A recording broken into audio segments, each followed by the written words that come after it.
Welcome to the 4205 cast. The Kings are coming at you live, but you'll hear us on tape delay. Today I have with me Theo, Chris, and Joe. Joe, you're And muted. muted. Oh, yeah. Starting off that year right, boys. No, it's fine. I wasn't muted in the recording, so everybody else will hear me. Just you didn't. Oh, that's good. And you'll look like the idiot. I fun. guess we know who you are. And I'm Andre. hey, I'd like to point out that I am Look at this baby man. kind of bald like somebody else who was on before in my seat, my virtual seat. However, I am not white, not as old, and not as drunk. Hey. But two of those thanks things for- are correct. With those things are. Thanks to Dylan, Phantom Ryu, for hopping in on our last recording. Hell yeah. Definitely appreciate that. Yep. As our legal correspondent and one of our emergency fill-ins, I guess. So it's always nice to have cooperative people, and you might be seeing some more people just randomly pop in now and again, or at least for a specific numbered episode that might be coming up sometime soon. Yeah. We're threatening guests. Yes. Oh, man. We're gonna have a super special guest in episode 237. Please look That's forward right. to it. That is a specific number. That is as specific as it gets. Jesus Christ. It's gonna be me. I'm gonna be on it. Because you're Nah, never on them. A bummer. I've never seen him on a single episode. Yeah. Is Joe the All most right, consistent guys. person on the podcast? I've missed one. At least one. Yeah. Yeah. Yeah. Those Yeah. were the early ones, like in the teens. Yeah. You even came when you were blind. That's right. Yeah, that's true. Yeah. That is correct. The OG I'll wear- cozy config. I wear my sunglasses at night. Uh-oh. Give him a nice attendance award. Ah, gold But sticker. no, silver. It's not perfect. That's That's right. It's true. not perfect. True. Nobody has the gold star for Nobody attendance here. doesn't. Nobody You doesn't. got a gold star. You Not e- get a gold star. Not even good old stationary, unmoving china cabinet. Mm-mm. Nope. I mean, I'm kind of happy China Cabinet's back. Don't get me wrong. Yeah, Yeah. heavily I mean- featured in these 2020 episodes. We moved away from China Cabinet at the beginning of 2020, but you can't keep a good China Cabinet down. Well, Really That's what they always say. You can take the China Cabinet out of the recording, but you can't take the recording out of the China You Cabinet. can't take the Mario box out of the China cabinet. Is this what happens when we get loopy, Trey? Is that what this is? So, 2020, done and dusted. done and Stick a dusted. fork in it. It's done. Here is the year in review. Let's get right to it. Yes. No, what are you playing this time? Unless we just want to say a word. Like Susudio. one game, just say it, no exposition. Go, Yeah, Chris. because I like a dragon. Oh, sorry. I beat Mega Man ZX finally. Okay, cool, nice. Mhm. Theo just said Yakuza Like a Dragon. Joe, Wasteland 3.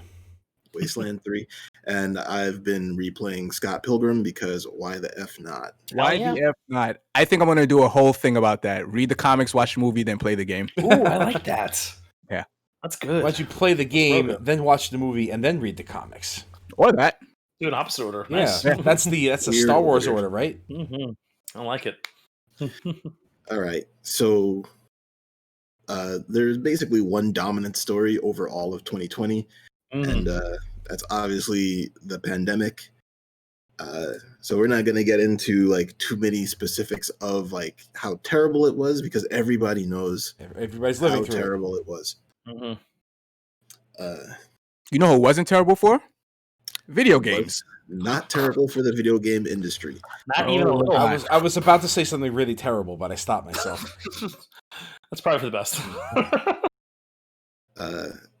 So let's see here. I got some just a couple of lines from the Times and MPD Group, the New York Times, I should say, because I guess there's more than one newspaper that might be called the Times. Mhm. You had sales up 34% year over year of March, which, you know, everything shut down essentially in March, and everybody was like, well, I need something to do. Everybody, Yeah. that was probably one of the greatest selling times for video games ever. Can't go out to the movies. Can't go to a bar. Can't even eat in a restaurant. What can you do? Stay home and play video games. That's right. Can't find a Switch. There were a couple my of games God. that released in March Yeah. that really benefited from that. Yep. Jesus. Game hardware sales up 63%. The Switch was virtually impossible to get for like 3 or 4 months. Those first 3 months, I had people who were looking for Switches because they were in that situation of like, hey, I have a PS3. You know, quick anecdote. One of my coworkers, she know I'm the game guy, so she hit me up. She wanted to buy Xbox for her son. So she's like, why Xbox is so expensive? I was like, oh, it's a new one. So I was a little confused that she wanted to buy a Series X for her, like, I think he's like 6 or something. And she was like, no, I'm trying to get the old Xbox, like the Xbox One. And I was like, oh no, it should be like $200 max. So she's like, yeah, it's not, you can't buy it anywhere. And if you can buy it, it's like $400, $500. So I was like, that's, you're doing it wrong because Microsoft doesn't know how to name their system. So you're obviously didn't find the right one. Right. And she sent me the link for them, and Xbox Ones, actual Xbox Ones were $400. I'm not even talking about like 2020. like the Xbox One X, plain vanilla ass Xbox One. Why? And I was like, holy shit. For what? Yeah, everybody was just buying games, buying consoles. I mean, that first month, yeah, I could see that happening. Maybe. No, this happened like 2 months ago.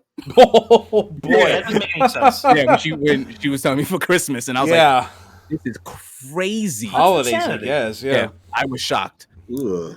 Shocked. I mean, I guess if it's Christmas time, yeah, I guess. But Jesus fucking But Christ, you couldn't even find it anywhere. Yeah, I remember people. Jesus, the sharking of Switches, man. Like, holy shit!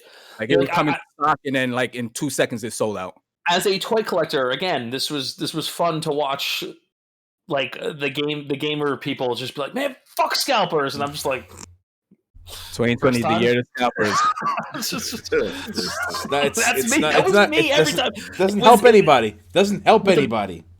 With the PS5, like all that shit. That's why you think I got one.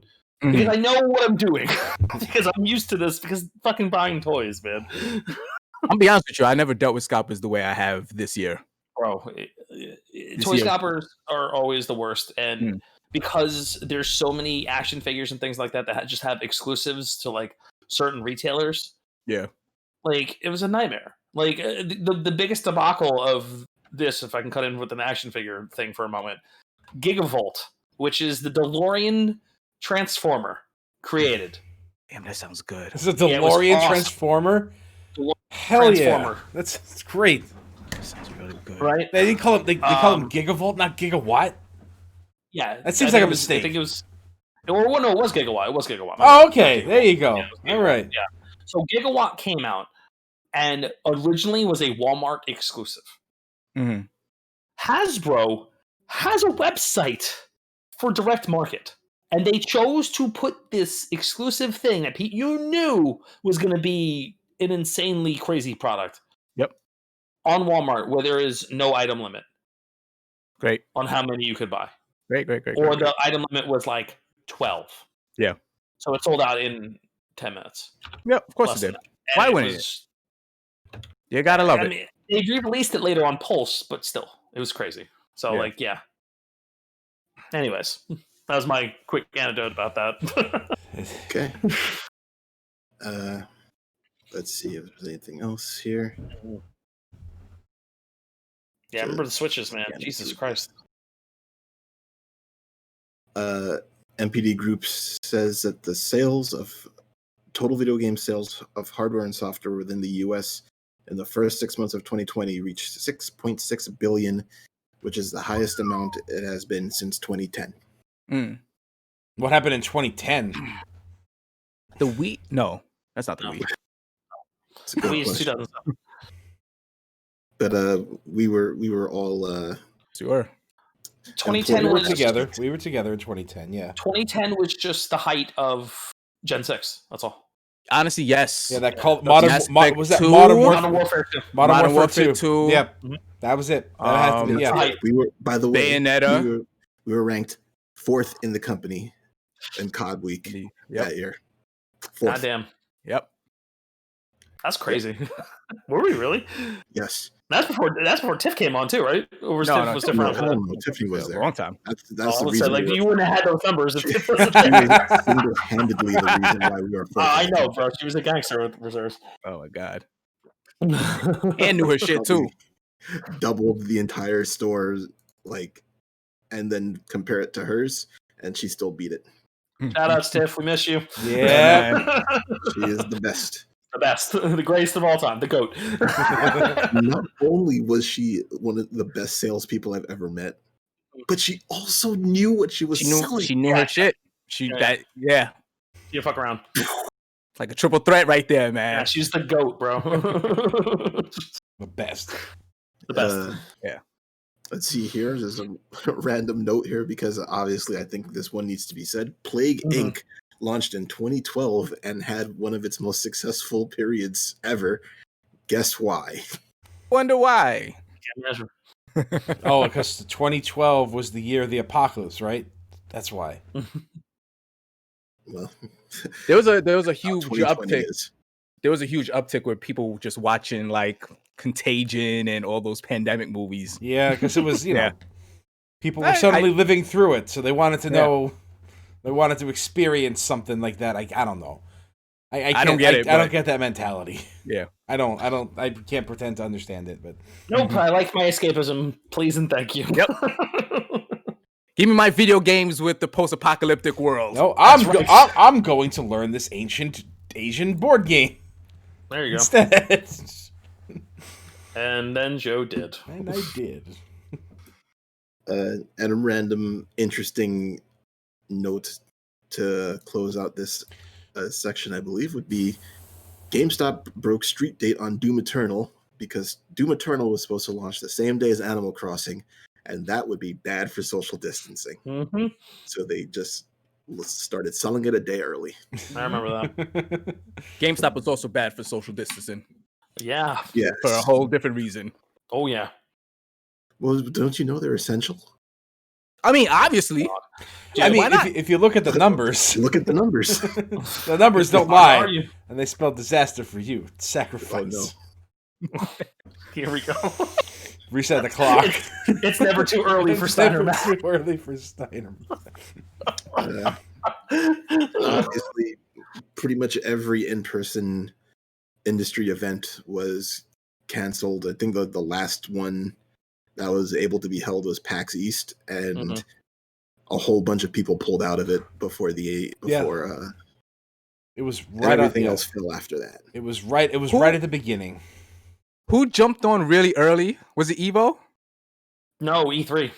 E3, yeah. E3 is like, yo, we're out. Yeah, E3 it was like, yeah. whoa, we don't even. E3 was looking for that out. I said it at the Yeah, time. they were. E3 was Yeah, looking for E3. like That was E3 who was like, oh, we're canceled, like guys. global pandemic. Like Yeah. in January. He's like, wait, Yeah. what are you talking about? Like they canceled it in February or something. No, it wasn't that bad. But they did. They That was canceled it in March like February. everybody else did. But it was. Oh man. But Evo was right up to the wire, right? To the point where like Uh, yeah, I was still like planning my road trip a month before. Yeah. It's a shame When- they didn't when- do Evo all- had its own problems. It too. did it eventually. was just yeah. Yeah, like it wasn't COVID that put the nail in. No. No. It was the I guess we'll McRib. get to that too. Ugh. Good. Ugh. So with Jesus. that, let's just see if we can hit some random dates Okay. Mhm. here. So, late February 25th, the creator of the Konami code passes away at the age of 61. Kazuhisa Hashimoto. Rest in peace. Yep. Hopefully he man. went up, The- up, and not down, down. Yeah. The most legendary of codes in all of gaming, it just exists in culture now. Just that's what it is. You see it on the shirt and you're like, yeah, I get it. I know it. So I have like a toy game controller for my kid, Mhm. and he doesn't like it because I don't use it. So he just wants my stuff. He doesn't want his stuff. Yeah, okay, you're not touching with. You're not playing with this. So even when I try to play with it, he's like, "Nah, I'm not falling for that. That's not." But if you put in the Konami code on it, it actually has a little Easter egg. Oh, is that right? Wow. Do you have the toy with you? I mean, I can go get it. No, you know what? I shouldn't because he's right across the door. I've seen that controller when I visited him at Nina's mom's. She had that with him, and she told me about the Konami code thing, which is so cool. That's really cool. Yeah, as you said, it's in pop culture now. Yeah, so it doesn't even sound weird when you hear it in a movie or in anything that's outside of video games. It just Kirby Crackle song, the whole nine. Yeah. Yeah, who would have thought that guy who made it would be... Because, it was in every Konami game, and every Konami game back then was just something everybody played. Yeah. Absolutely. Well, almost I don't think it did anything in Castlevania. Yeah, it needed to be in Castlevania. One game it absolutely needed to be in. Help me! Well, Help Me was pretty good. Castlevania 3. Yeah. Still, let's help it. Castlevania 3 ain't exactly a fucking walk in the park either. It might be harder than the original. It is significantly harder than the original. Yeah. It's got like 3 times the stages. God. If you die on Dracula, you go back to the beginning of the stage, at least in the US version. Oh. Jesus Christ. Checkpoints in the final stage. What a nightmare. It's Castlevania. Rest in peace. March, which, as we mentioned before, a couple games benefited from the pandemic. COVID. Animal Crossing. Mm-hmm. Animal. Look, oh my God, would this have been as big a year for Animal Crossing if that didn't happen? It would have been pretty big. It would have been big, but not. Not. It exploded because people couldn't go anywhere. I think it would have sold like 7 million, 6 million copies. Not people go on a normal year. Million. A normal year, people go crazy for Animal Crossing, but a year where you cannot go anywhere. Yeah. Dre put like 1,000 hours into Animal Crossing. 795. Okay. Right. We're rounding up, bro. Right. To the nearest 1,000. It's still up. Right. Like it's crazy. I mean, I didn't put close to that amount, and I'm an Animal Crossing fan, but even me, I found myself like addicted to that game. And Claire's approaching. She might be approaching 300 hours. Yeah. And this is her first Animal Crossing. Kella has like 300 easy, and she did not. She never played that game before. She single-handedly bought a Switch just for that game. Yeah, I remember she like almost stole yours at first, and you're like, that was it. We gotta fix this. We gotta get some of them bots to scalp Switches. Part of Nintendo's master plan to have a Switch in every household, right? That's what that was. I mean, not to say that they're happy about this, but it is very serendipitous that this game released during what is possibly the worst time in our lifetime. 3 of the 4 people in this podcast are multiple Switch household people. So, yeah. The 4th person also has a Switch. And the 4th person already has one anyway. Yeah. Where else are you going to play Binding of Isaac when you're laying down? I can't play video games on handhelds anymore, man. My eyesight's not good enough. It's fine. It's not a handheld. That's a home console. Well, yes, that's right. But when I'm lying down, where are you taking it to now? That is true. Let's see here. So March 11th, Rockstar Games co-founder Dan Houser leaves the company. That's huge. Yeah, it's a little crazy. Yeah. Pretty big deal. And it's not like Rockstar is floundering or anything. They're thriving. Yeah, of course they are. They're still making that fucking GTA Online money. Mm-hmm. Yes. Which they will obviously never stop. Nope. No. I had a talk with my coworker just the other day. I don't see a GTA 6 anytime soon, if ever. To be quite honest with you. Yeah, you'll see it eventually. You'll see it eventually. Yeah, they'll make one eventually. It's just like they get to take their time forever now. They'll probably, you know what it might be? It might be like the way World of Warcraft is doing it. There'll never be a WoW 2. But you'll see like periodic updates to the game itself that like changes the infrastructure or something like that. Mm-hmm, mm-hmm. Maybe. Well, I mean, it might be a thing where I think we'll get a 6 because I mean, like, I don't know where else they go for gameplay at this point. Because where do you take that game gameplay wise after 5? I mean, it don't have to be a gameplay thing, just a fidelity. They still do the best open world in the business. They also do some of the best stories in the business too. Yeah, that too. Yeah, I was gonna say, like, I kind of want some good writing from them. I love the Rockstar stories are amazing. But always.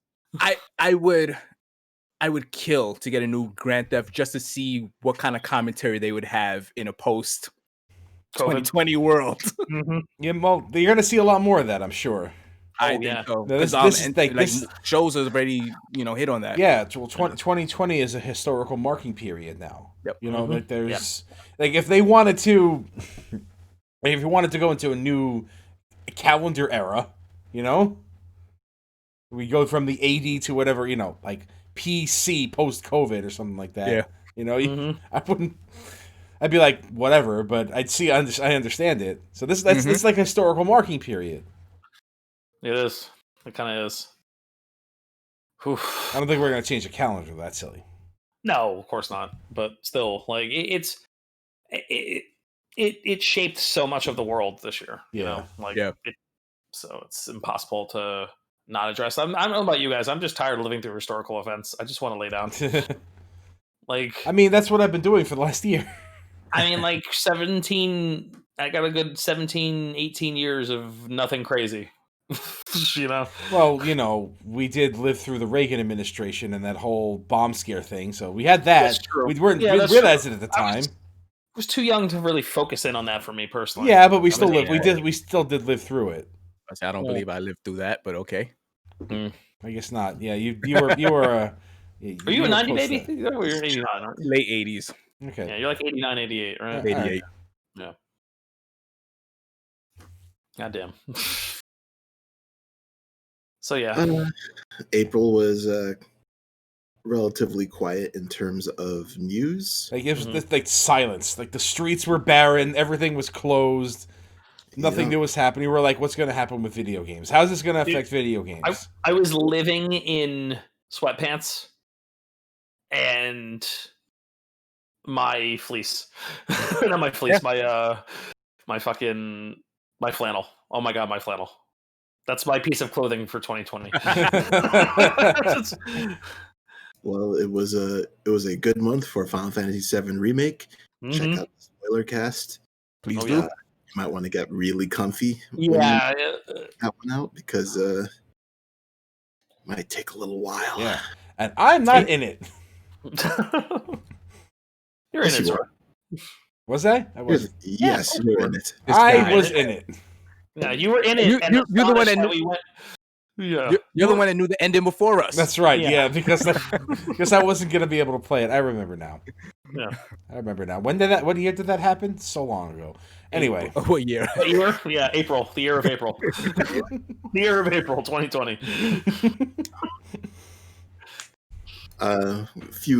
We had a few anniversaries for gaming icons this year, and Pac-Man was the first one in May 11th.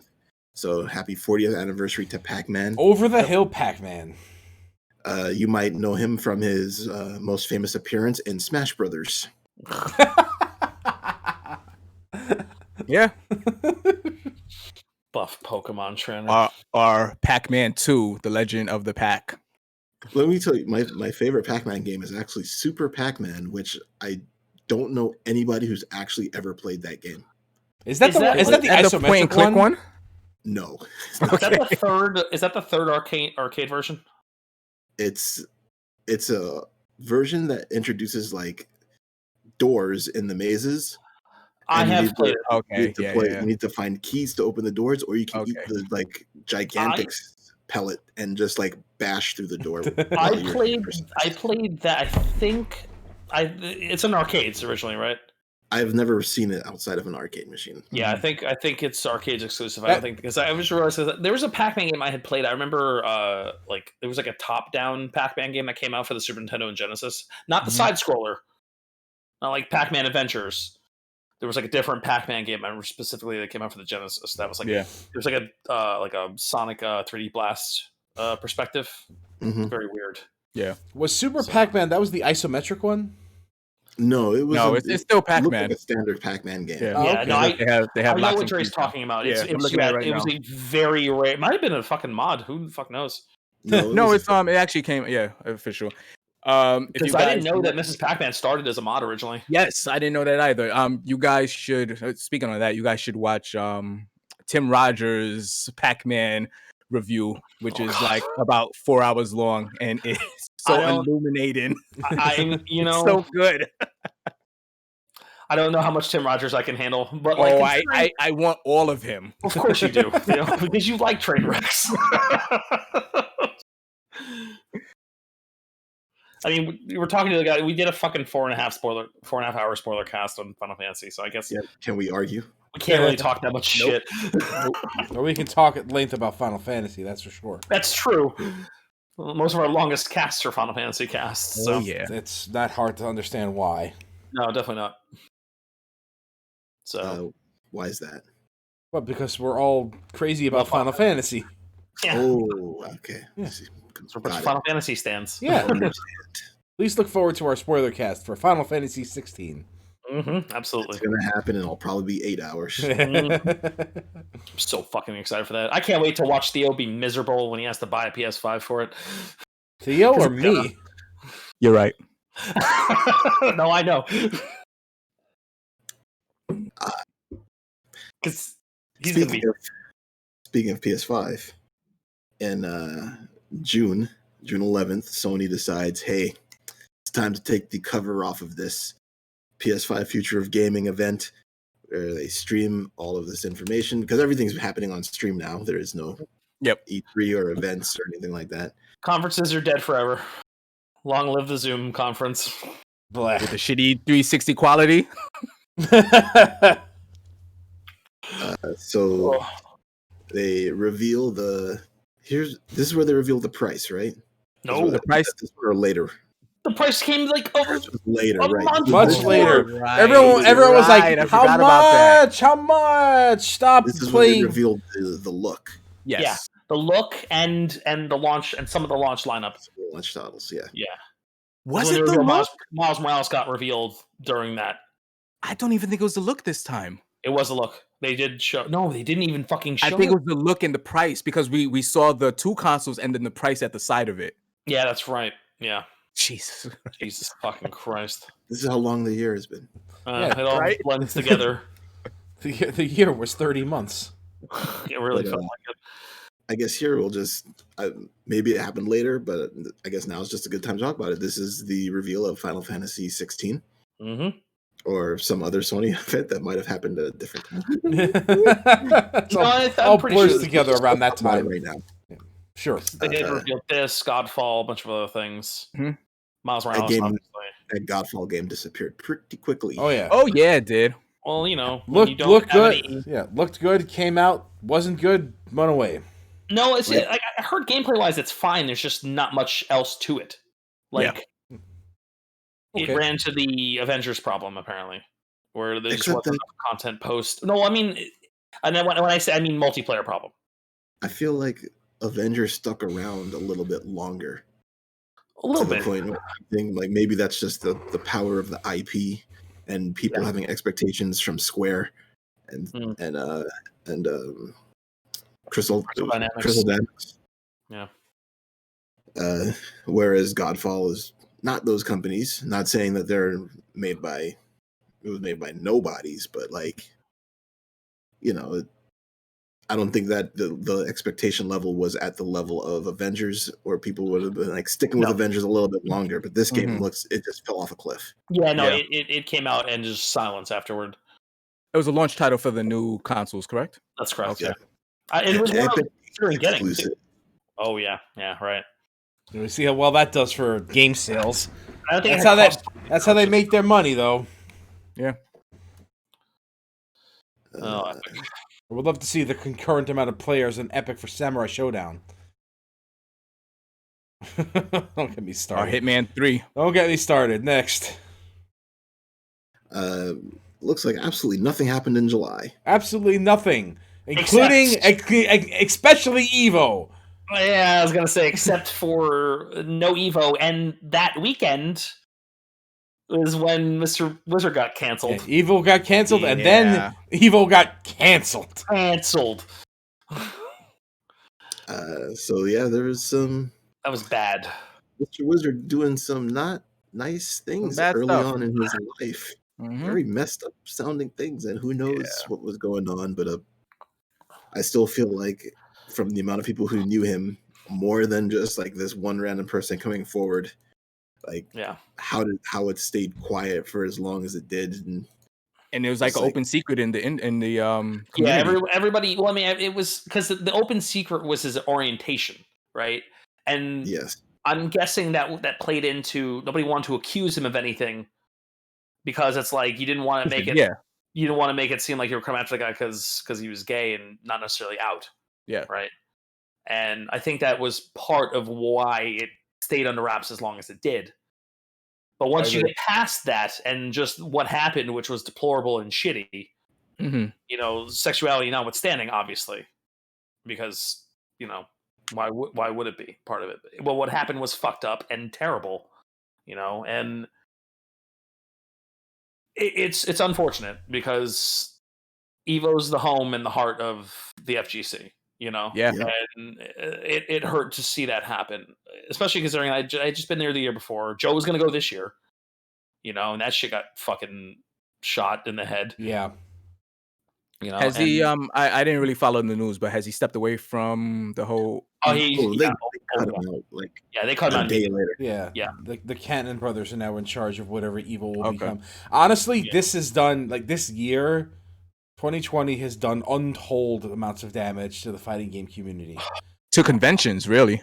conventions, and I mean, this is where the netcode needs to be good. Yeah. The netcode needs But, like, yeah. to be But, good. but as far as, like, getting together for things and playing fighting games, like between Evo dying and all these scandals happening and the games themselves just being mostly not great, yeah. untold amounts of damage to the FGC. Yeah, because the games, and it's a shame because it was also simultaneously a good year for some titles, because you had what happened with Guilty Gear, which was awesome when Guilty Gear got its rollback, and all of a sudden 2,000 people are playing a fucking old, a 15-year-old Guilty Gear game. Yeah. But because the netcode runs well, it's like, oh, if we can play it and it works online, people just play this game. Holy shit! So They're not just going to Fightcade. Oh my god! I can only hope that whatever rises out of the FGC is a phoenix and not a zombie. So the fucking netcode needs to be fucking good. yes, It all needs to be good. It can't be bad anymore. Mm. It cannot. It can't fucking really, be this year really shined a light on that, if nothing else. Yeah. There's just, look, it's 2020. It's not like when Street Fighter 4 came out, maybe you had the excuse then. But like, you need to have good netcode. You can't have bad netcode. If people don't have good internet, that's not your fault. Make your game work. Yeah, make it work. It's kind of why I secretly wanted Evo to still happen. Yeah. Of course. That's Put why that we wanted to fire happen. that- Yeah. Shine that Yeah. bright light on it. Yeah. Yeah, because you wanted to see the shit show happen, right? You Mhm. wanted to see how bad the netcode was going to be. And then there was a scandal recently about like how people were like subbing in at tournaments. Oh yeah. That just happened recently, and like that's a whole nother can of worms that like shows that the online existence of fighting game tournaments can't really continue because it's not possible. You just can't trust these Yeah. things. It's a shame, because like I said, when the netcode, and I mean, props to the companies that went back and put fucking netcode into a good netcode into a bunch of their older games. Like SNK did it with Last Blade and Garo. And KOF 2002. And oh my god, KOF's netcode 2002 is incredible. It feels so good to play online. God, I hope they do it. I hope they do cross it. it. Yeah, I know. Cross it for 13. Cross it for 13. Well, allegedly they fixed the netcode for 14 when the new version comes out. Well, Allegedly. fix it for 13, then we'll talk. Because 13's a lot better.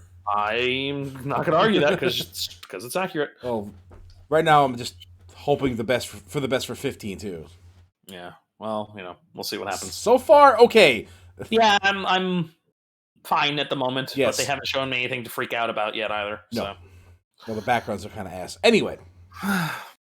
Speaking on the cancellation of the evil brand potentially for being a sexual deviant, our good friends, our source of infinite news, Ubisoft, had to deal with their own issue too. Yeah.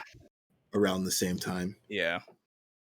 A lot of their upper management was known to come out as that's pretty much the best word.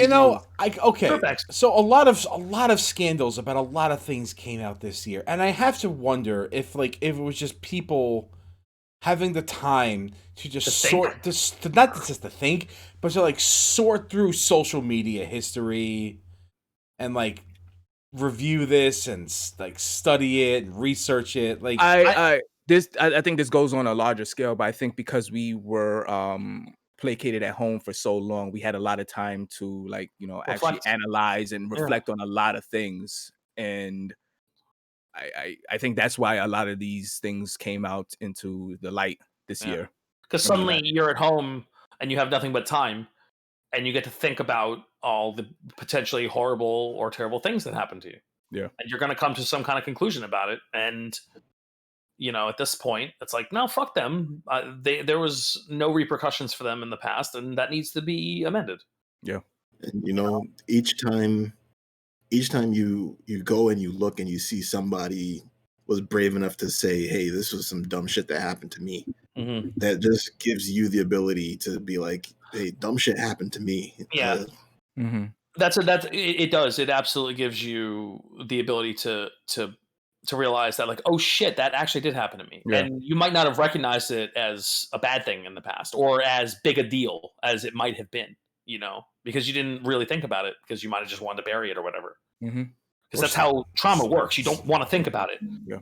And then you also have people careers on the line a lot of times. Yeah, you don't want to rock the boat. You don't want to get yourself fired. It's like, I like this job. I like where I am, even though this shit thing happened to me. You need look no further than Corey Feldman to see that in action. Oh God, yeah, absolutely, man.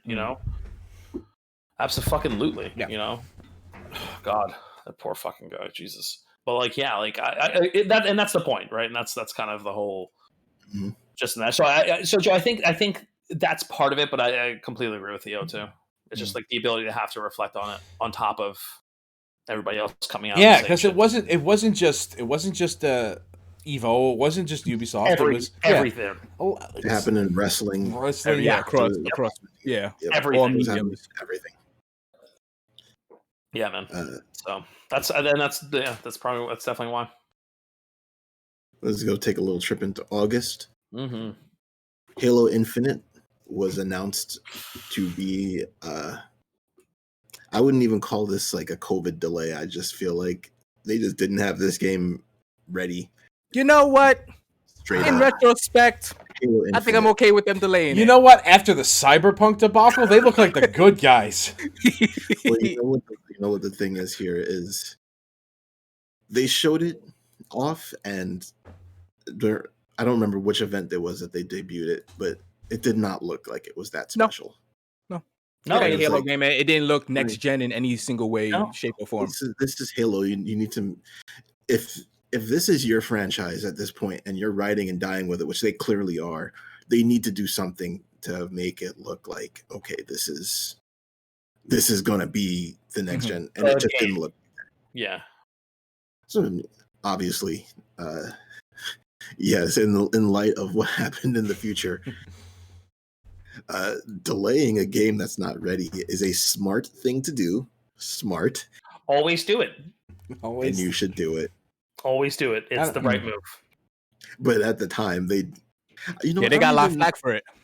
Yeah, and I don't even know if it was that big of a deal, honestly, because Halo 3 is obviously Halo 3, and it was good, and Halo 4 was still okay. It wasn't the best, but it definitely was not a bad game. Mm-hmm. And then Halo 5 came out with its total lying advertisement schemes. And then it was just the game was barely good at that point. And it was just need to do something to Got to shake it up. with this. I was so angry at Halo 5. Like I don't remember it. I know. I don't remember it. 4 or 5, I don't remember. And I know I beat 4. The whole advertisement campaign on 5 was like The I don't lock even was remember gonna who be you're supposed to be. the The lock was other gonna guy. be yeah. You're supposed to be a new character. Yeah. And It looked like they weren't lying to us about Raiden this time. They were just like, here's Raiden. It's straight up. And then they lied to us about Raiden. It's like, what? What are you doing? Yeah. It'd be like a Mario game without Mario. Yeah. Everyone loves You Luigi, mean like right? Mario is missing? Super Luigi World. Super Luigi World. What would that actually look like? It's a real game. It exists. Wario has his own series of games, for God's sake. He did.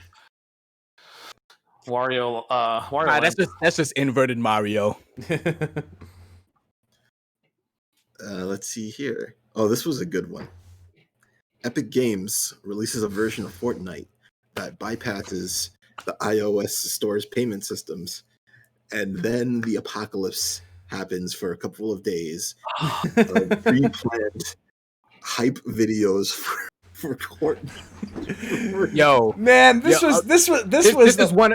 Sorry, Joe. Go on. No, I think we're on the same. You're gonna say the same thing because this is like the story of the year for me. It's one of the 3 big stories of this year. Yeah. Oh yeah. To the point, I remember when this happened. I was like, "Oh shit, damn! Epic and Fortnite is, not Epic. Epic and Apple is like going at it, right?" And I have YouTube open, and I see like this a parody of the 1984 Apple, and I was like, "This is really well made. Who made this?" Oh, wait, how did they make this so quickly when the news just broke? Jesus Christ. It's like it just this whole thing just reminded me about that like scene from Mad Men that turned into that meme. Yeah. Where it's like you're a horrible person and then he's like, I don't think about you at all. Guess which one is Apple? Yeah, right? Guess which one? This like just went against Fortnite and Epic in such a way I don't think they were ever expecting. No. It was At all. It was incredible, and it's still incredible. I love it. Still going on. I absolutely love it. That saga continues into 2021. Yeah. I don't know what arc we're in now, but it's getting real good. Mm. When I saw the news, I think I just posted something in the Discord to the effect of, I don't know who the good guy is here. Mm. And No. They're both awful. To be honest, the good guy was Epic, but they were not being the good guy for any other reason than they were selfish. But their own selfishness, yes. It's like they were the Predator in Alien versus Predator. We have movies where you're evil, but in this instance, you're the good guy. But you know what would have made Epic look a little better? If they didn't cut that fucking promo. Yeah. They didn't cut that as soon as the news, like, then you'd be like, okay, well, their back was against the wall, but they were like, free Fortnite hashtag. Actually, Theo, I'm gonna flex my wrestling muscle a little bit and say that is more of a vignette than a promo. Yes. He is Mr. Pedantic here. Hey, whatever, man. I'm not the wrestling guy. That's part of Joe's gimmick. I'm just saying.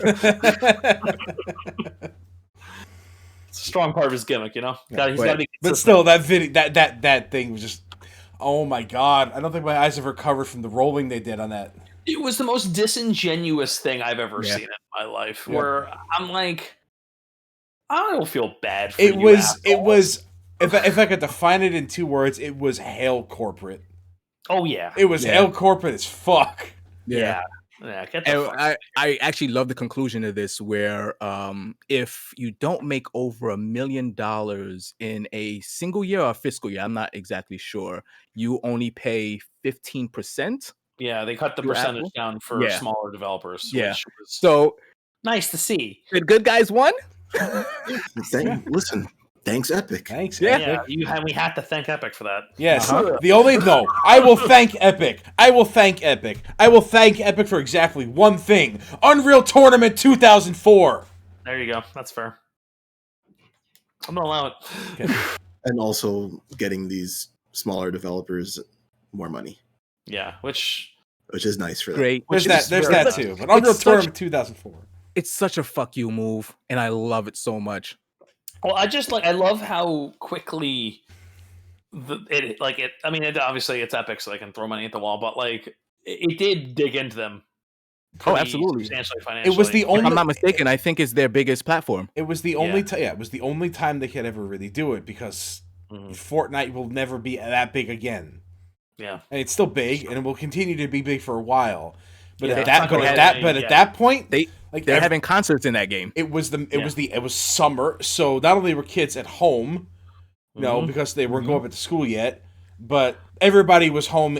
Period. Yeah. So the Fortnite was available on every device. Mm-hmm. Yep. And I'm sure there were definitely parents that were like, "Please go play Fortnite and Yep. leave us alone." Wait, Yeah. what do you mean you can't download Fortnite? Fuck. How much that Switch? I'll get it. Don't worry. Like, what do you mean? What do you mean? I can't buy this thing for you to get you to shut up? Yeah. Shit, I can't find a Switch. Oh, this is Oh, hell. Yeah. Apple, why aren't you letting me make you be my parent for me? Come on. Jesus Christ. Oh man. And I would just also like to point out most of these that we're talking about now, we did mention in our episode. So if you need to have like a more in-depth speaking of them at the point of when they happen, just feel free to locate them through the episodes. Absolutely. So September came around, and that was a busy month, as is normal in the video game industry. It was the Oh, only. yeah. It was the only month. I was Busy in actually a busy in a school different building. way though. Mm-hmm. So GeForce decides that NVIDIA, not GeForce, is going to launch their new series of video cards, the 30 series, and these things look like they are kicking major ass. They are to the best cards. Sorry. The point of everyone who ended up buying a 20 series feels like a total moron. Yep. Mm-hmm. These is ironic. We're going to speak about how they botched this launch, but it is ironic that in a year where some of the best cards I've ever seen come out ever for computers at a price that's reasonable, you just can't find anywhere. I think we can lump this unable to find the discussion into a later date. Yeah. We'll just lump them all together. Happens to coincide. Uh-huh. What do you mean I can't buy anything? But yeah, we'll just leave it at you can't find these anywhere unless you're extremely lucky. Yep. Mm-hmm. And if you did find them on launch, you are amazing. And if you didn't find them on launch, maybe you're still looking for them, or you can be like this guy who just found one. Yeah. Thank you, Sean. Thank you, Sean. Thank you very much. The brotherly love. Yes. But the benchmarks came out a little after they unveiled this, and these cards are just blazing fast. It's ridiculous. Yeah, these are easily the best video cards ever created. Yep. Yeah. Even by comparison. Yes. The lowest a- end a- one was better than the highest end one from last year, right? Yep. Yeah, Yep. and there's usually a third of the price. Lots. Yeah. There's usually a little bit of an overlap where Yes. like if you have the top end previous gen card, the low end new Pretty gen much card that. is usually like on par or slightly worse than that. Yeah. No, not Just in top, this case. top to bottom, this was Yeah. just knocked it out the park. Insanity. I think the 3060 was like on par with the 2080 Ti, It was. and that's like the super one versus That was the standard. Yeah. You had it. Somebody told you had a 2080 Ti before these came out. You're like, oh, you're serious. Mm-hmm. You're serious about this Yes. shit. Not playing games. Or Yeah. playing lots of games. No, you're not playing games. You're doing graphic design. I was about to say, Yeah, exactly. you know, when you buy these cards, you don't play games, man. You benchmark games, and you're like, yeah, I could do that. And then you never play it again. Then you never touch them ever again. Yeah, that sounds about right. Still can't run Crisis. Christ. Here's another anniversary. We have Mario hitting 35th anniversary with a couple of very interesting brain fart decisions to One of many from release. Nintendo. Very Nintendo decisions. Limited time release their games until March 31st, 2021 for these things, including an online-only game, which will then be lost to the ether, completely unplayable, never before, never again. It's just available for 5 months. A game that is essentially like, didn't they C&D somebody who essentially made the same game last year? Yeah. It's, Mhm. I mean, it's the way the two games are, they play out completely different, but the idea of basically a right? Battle Yeah. Royale Mario, yes, they C&D'd it. They killed the guy's work. I mean, obviously, look, if you are going to make some sort of derivative work, just don't use Nintendo characters to do it. Mhm. Just don't. It's never worth Like, it. you can get away with it with Capcom, and that might be changing. But like, we'll see. be able to get away with it. In fact, Capcom took one of these derivative works I was about to say, yeah. and said, "You know what? This is pretty cool. Here Yeah. you go. Here's Mega Man Cross Street Fighter. Slap the logo on it. We And you will can still mark- get it. Yep. You can still get that game right now. and it's completely free and it's It's licensed." free. Bless their And hearts. that album is dope as fuck. Oh, yeah. I pray every day that Capcom is watching my man JKB working Oh, corruption. Mega Man X Corrupted and give him the same treatment. That game looks incredible. Like, I can't. Oh my god. Just looking better and better each Mhm. week. I'm sure it's already on their radar. They have to know about Oh it. yeah. And, I mean, he's been working on it for like 12 years at this point. Like, Yeah, that's this crazy. is beyond Thomas Happ level. Yeah. Mhm. Yeah. What happened if He's not the only person doing it. yeah. He actually has a team. What happened if this is Nintendo's creative ploy to make Mario disappear so they could introduce Mario's Missing 2? Why would they? Jesus Christ, Theo. What are you doing? March 31st, we unveiled Mario's Why are you Missing like this? 2. If you want to find Mario, come to Japan and visit our theme park. That's where he's waiting for you. That happened. Oh yeah, Or did isn't I happening. did I bury the lead a little bit there on that one? I mean, Yeah, I mean, that happened. There's like a lot of Mario stuff that's going around Yeah. at this point, and we've all played Mario 35, correct? Actually, I haven't Yeah. played it. Oh no? I did. Okay. I did. I got a win. I took a look at it and I'm like, this is not what I wanted this to be. you know what was interesting about it when it came out. I said I think the game is pretty good, but I criticized it a bit for being like really slow, Mhm. right? But it's funny because as people started like understanding what the game wants out of you, Yeah. like these strategies that have developed in the game, it's actually extremely entertaining now. Oh really?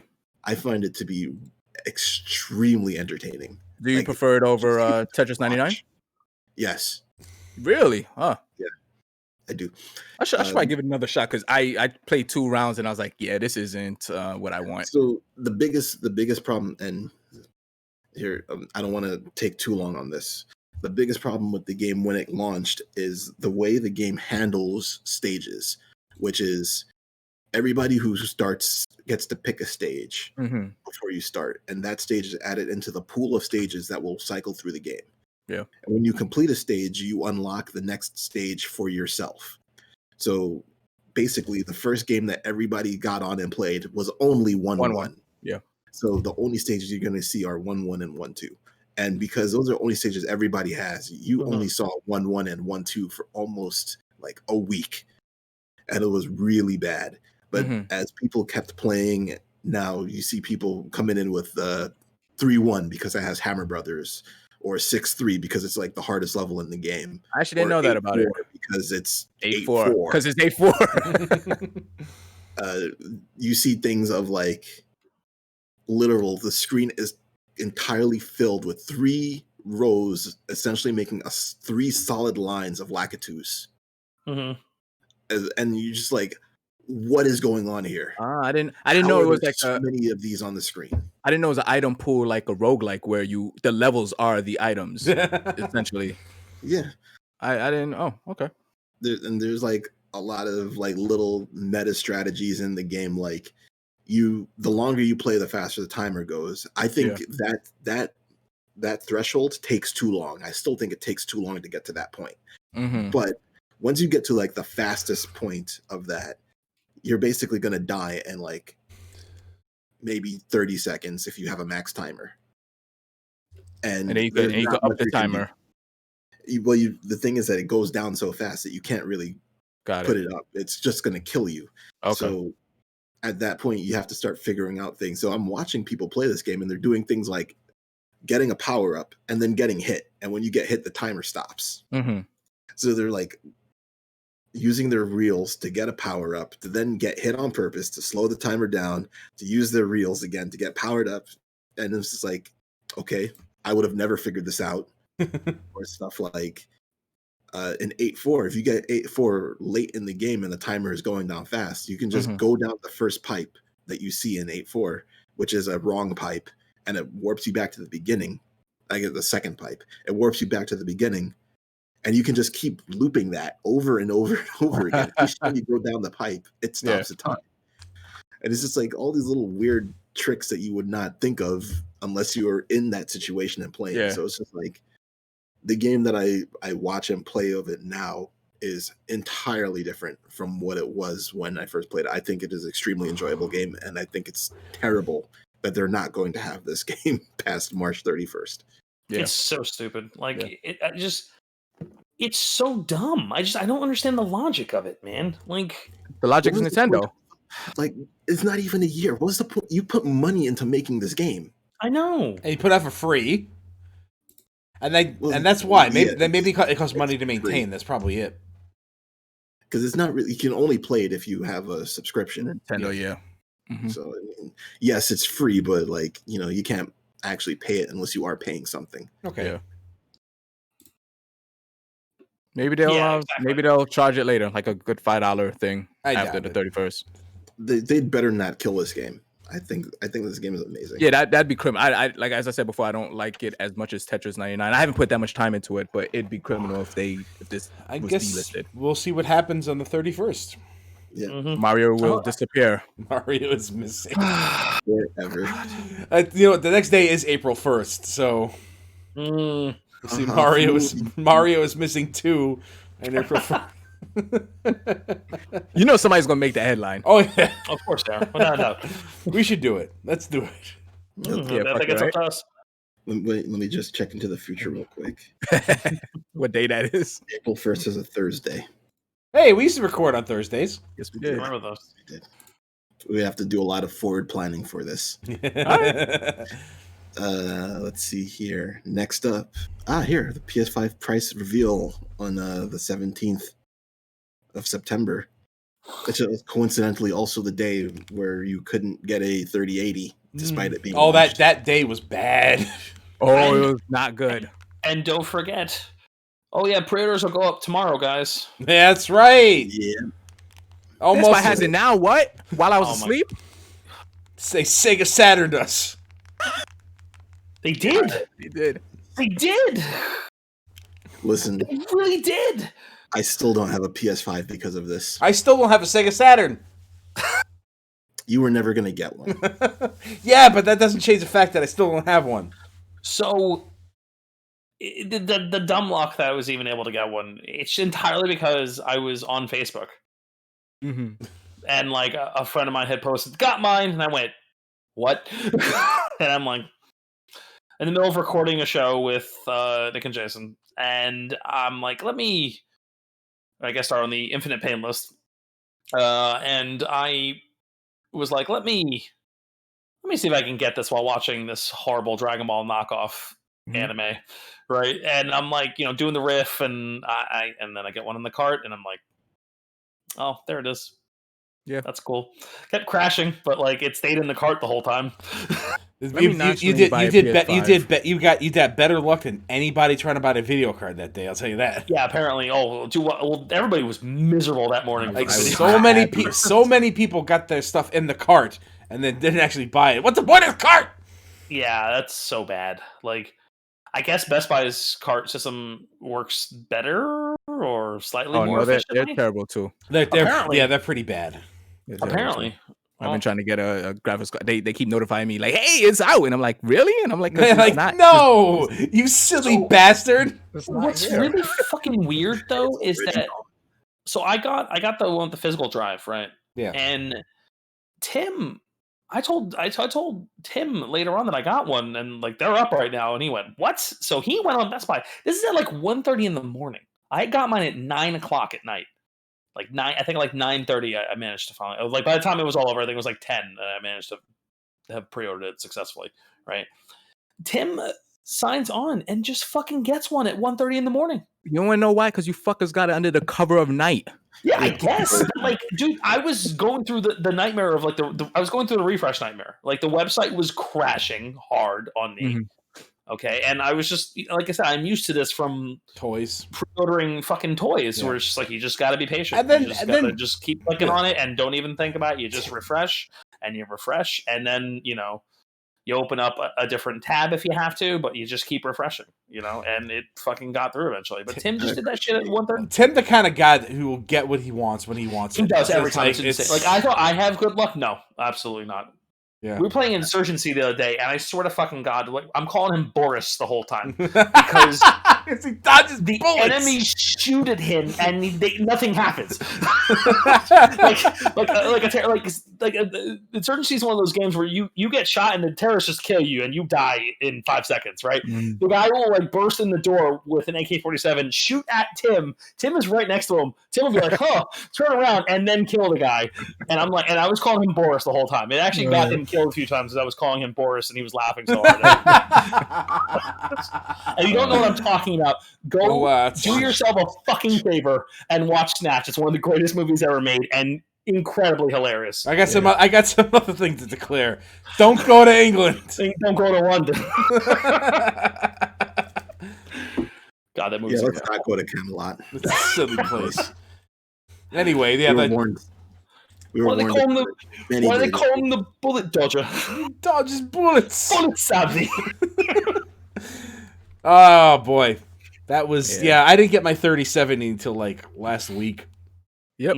Had been looking for months. I had decided I wanted one shortly after this debacle.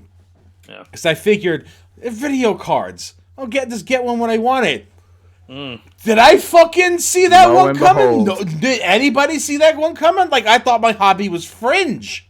Nope. What the hell? Yeah, well, Everybody's home now. And yeah, now when everyone's and building a you know gaming what? PC, Need capture it for cards work. are sold out. Yep. Everywhere. Webcams are sold out. webcams, microphones, laptops. Everything. Hey Joe, what am I now? What are you now? What did I become this year? Now that I've betrayed, What am I playing? What am I on right now? you're on a PC. I'm on my gaming PC. Oh, you're on And Tim's I- gaming PC. I actually see you playing games all the time now. All I'm the like, what's time. going on? What the fuck is happening? Fuck is Every happening? day. Crazy. But back to the PS5 price reveal. It surprised nobody. Also, No, they it kept talking about it. It's like, oh, what? I wonder what the price is going to be. Well, we were terrified it was going to be 600. Well, they were Yes. like, people were like, "Why is it such a secret? Why is it such a secret?" And then it's like, It has to be bad. and then it comes out, and it's like, okay, I guess. It's like, I oh, okay, don't this know. is the most I least don't surprising know. thing ever. I don't know what we expected. Yeah, Yeah, they're well, I over mean, here because they're trying to play chicken with Microsoft. Yes. yeah, they were. And we know consoles come out at a loss every time for these companies. Like, Yeah. we know that, Yeah. right? It's about. So yeah. The question was how How big of much a loss? how much of a hit were they going to take? And And I I guess bet they were, it's not we- like this year cut into their profits because we discussed earlier that clearly wasn't an issue this year. Especially with software. But Yeah, we didn't say the price. The discless version was 400, and the digital. 400. I mean, the Even. 400 for the discless and 500 for the one with the disc. Yeah. Which is that's about standard. it And was. other than the Blu-ray drive, the two systems are entirely identical. Identical, Yeah, Mm-hmm. it was everything that I had hoped it would have been price wise. It was the price Yeah. point that I was like, okay, that's fine. More than that is like, ugh, I don't know. Half of me kind of wanted it to be 600 so I could just see the meltdown. Oh. Just see the memes again. $599 US. Yeah. But I'm glad it's this price. if it was 600, it probably wouldn't have been as terrible as it would have been with the PS3 being 600. No, it wouldn't. People would have still been $600 not happy about that price though. Sure, but $600 now is different than $600. 100%. People are paying $1,000 for a phone. Yep. Yeah. Yep. Graphic cards are the price of 2 PlayStations. So Yeah. I mean, the 3090 is the price of 3 PlayStation 5s. Yeah. Yes, So- 3. That card is not for gamers. Don't get it if you're a gamer, but get a 3080 at tops. 3090 is not for you. well, it might be for you, a very small section of you. Tell it to Tim, who in fact got a 3090. Or Dylan, who got a 3090. Look, you know why people got a 3090? Because they were easier to get than a 3080. And it was like scalper price for a 3080. Also the Yeah. flex. Or I The just flex. say fucking and buy the 3090. The flex. On this same day, I see clearly. something good actually happened on this day of September 17th, which was they finally stopped making 3DSs. Oh God, really? Only you would take joy in this. I think. Rest in peace. I'm not taking joy in it, but it's like Nintendo hasn't developed anything for the 3DS, obviously, since the Switch came out. No. But like, Nintendo needs to move on from the 3DS and make sure that all of its power is behind the Switch. I agree. Well, I And- think a lot of times, well, not a lot of times, but they wanted to see if the Switch was going to be successful before they put all their eggs in one basket.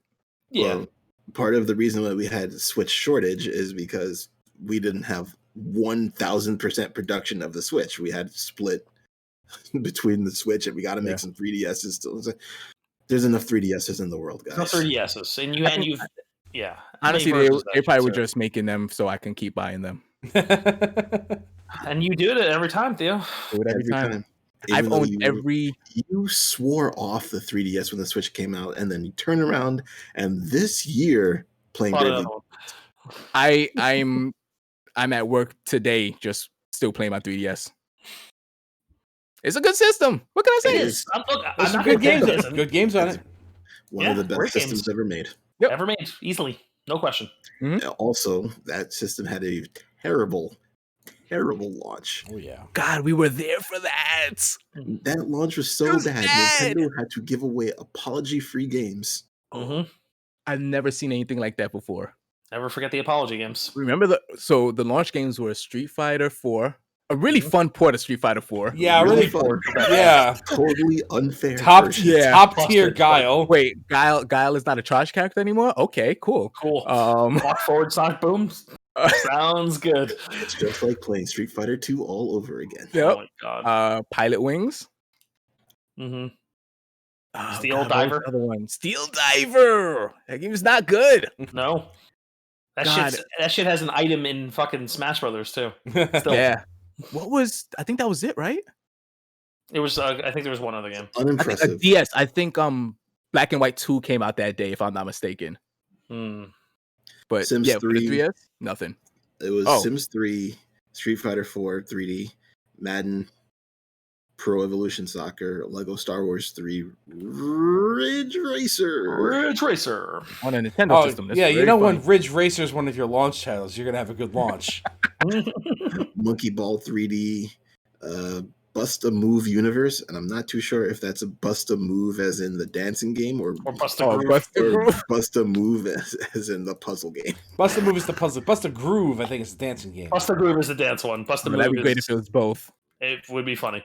Well, I mean, Bust a Move isn't actually it's supposed to be Puzzle Bobble, Yes. Great. I don't know why they call which it is Buster the Groove. whole reason Buster Groove is called Buster Groove is because of Puzzle Bobble is named Bust a Move in the U.S. I don't know why they call Oh, it what a Buster miserable Move. launch. I didn't start using my 3DS for 3DS games until Ocarina of Time remake came out. Nintendo Dogs and Cats. Yeah. Also. Oh yeah, that's As I right. As I said, Ocarina of Time, the remake. That was a miserable few months. That's it. This is a good quantity game launch, but not a good quality game Yeah. launch. You played it for the Also- ambassador titles. Yeah, Well- but that was maybe a month or two after. Yeah, it was after. I still got my ambassador titles. I'm glad I'm an ambassador. Yeah. I bought enough 3DSs to make myself one, so might as well. You are probably the closest person that could be qualified for the position of a 3DS ambassador that I know. Yeah, I agree. And everyone, even some from outside of the US. Mm-hmm. Yes, you are definitely the 3DS ambassador. Absolutely, without a doubt. System's great. Mm-hmm. R.I.P. Even though I was using it today. I mean, I had mine Okay. in over there. I turned it on for the first time the other day. Oh boy, there was updates. Oh, I can't.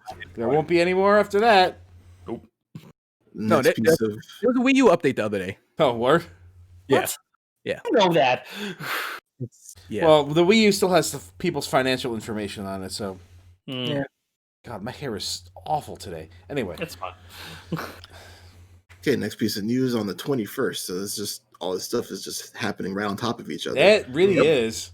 Xbox Game Studios and ZeniMax announced plans for the purchase of ZeniMax and all of its subsidiaries, which is Bethesda, Arcane, id, Machine Games, Tango Gameworks. $7.5 billion. Microsoft owns ZeniMax, owns Bethesda. They will have Skyrim 6. Wow. Elder Scrolls 6. More than likely as a exclusive on their system. The Xbox Series X, which is also going to be $500, which was announced sometime around the same time the PlayStation 5 was announced. I want to say it was like within days of each other they were announced. And if you wanted the bootleg Xbox Series S version with worse specs, you could get that for $300. $350? $300. $300. The price of a Switch. Yep. This is clearly big news, big time, big money acquisition. All right. I remember not being very happy about this, and that's It's severely understating it. If I remember my vocal ranting about it at the time. Yeah. I was not pleased with this information. I mean, it's one of those typical Microsoft muscle moves that they are notorious for, and jump-started everybody's practice of this shit. If Microsoft didn't start it, it would be necessary to invent it. This didn't happen until Microsoft did it. Until Microsoft started paying for exclusives. When they first jammed their fucking feet in the door. They went to 2002. Look. If this is a if God did not exist, it would be necessary to invent him kind of situation. Mm-hmm. If Microsoft didn't do it first, somebody else definitely would have. Clearly, at some point, whoever that might have been. Yeah. Assuming there would. I mean, because you have to consider. The thing is, a lot of people don't have the bank that Microsoft has, though.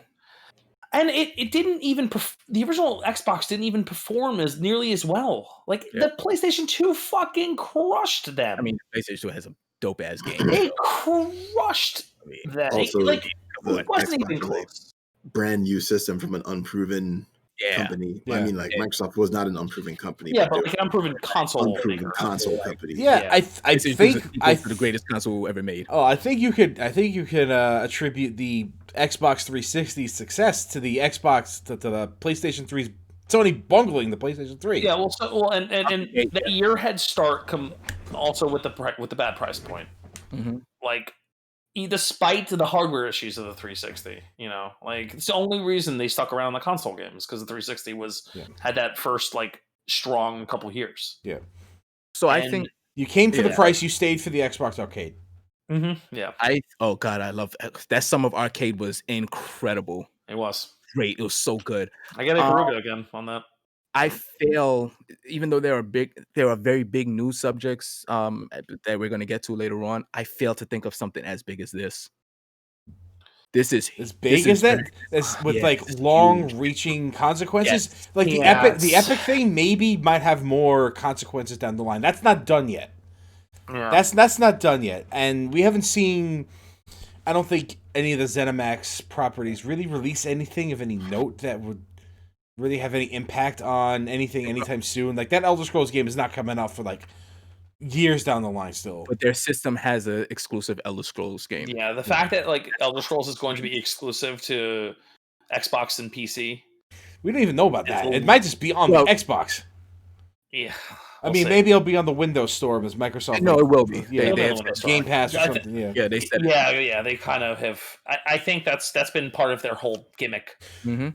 with the new console. I so. think this tips the scales for because everybody is Team PlayStation and Team Sony, but I Yeah. think this in the long run will tip the scales. yeah. towards- Like once everything matures a little bit, that'd be Mhm. interesting to see what kind of like this. This is another news story that's not done yet. Yes. Yeah, So- we haven't seen the real repercussions. Like this is of this yet. this is just like this happened. Now we get to see the consequences of this going forward. like, yeah. but that just Imagine, imagine, Elder Scrolls 6 comes out on the same day that Microsoft says our Xbox Series X is now $400. I see it. Is everything's gonna be subscription based going forward? It'll be a console mover. Yeah. That could literally win the war for them in this generation. That move right there. And suddenly, Master Chief is not on every. me. Yeah. Pay me because I just gave you that idea. And its software is not a slouch developer either. No, that one hurts. I think more than the Bethesda one because I could give a fuck about Elder Scrolls, but like I can't pretend like people don't care about Elder Scrolls because obviously they do. Yeah. I've been proven wrong time and time again that no matter how bad they make these games, it doesn't matter. It's almost charming. It is charming. It is literally he came. God Howard came out on stage. It was God, like, Howard. we fucked sometimes, huh? Yeah. Oh well. You still There's gonna no buy bugs in this So- game, right? A streamer that I watch, Technique, he put up a poll on his Discord because he doesn't know what game he should play next. So he listed out a few games, and one of them was Elder Scrolls, and another one was the new Watch Dogs, and the other games I didn't personally really care about. So I'm like, yeah, sure, I'll vote for Watch Dogs. I'm not voting for Elder Scrolls. Watch Dogs was the lowest vote getter out of all of his games. Elder Scrolls beat it, and I'm just like, how do people still want to watch this game? Like, I don't get it. Like, this game is like, They want it's to see 9 the years jank. old. They want to see the jank because there's still jank in that game. I just, Entertaining jank.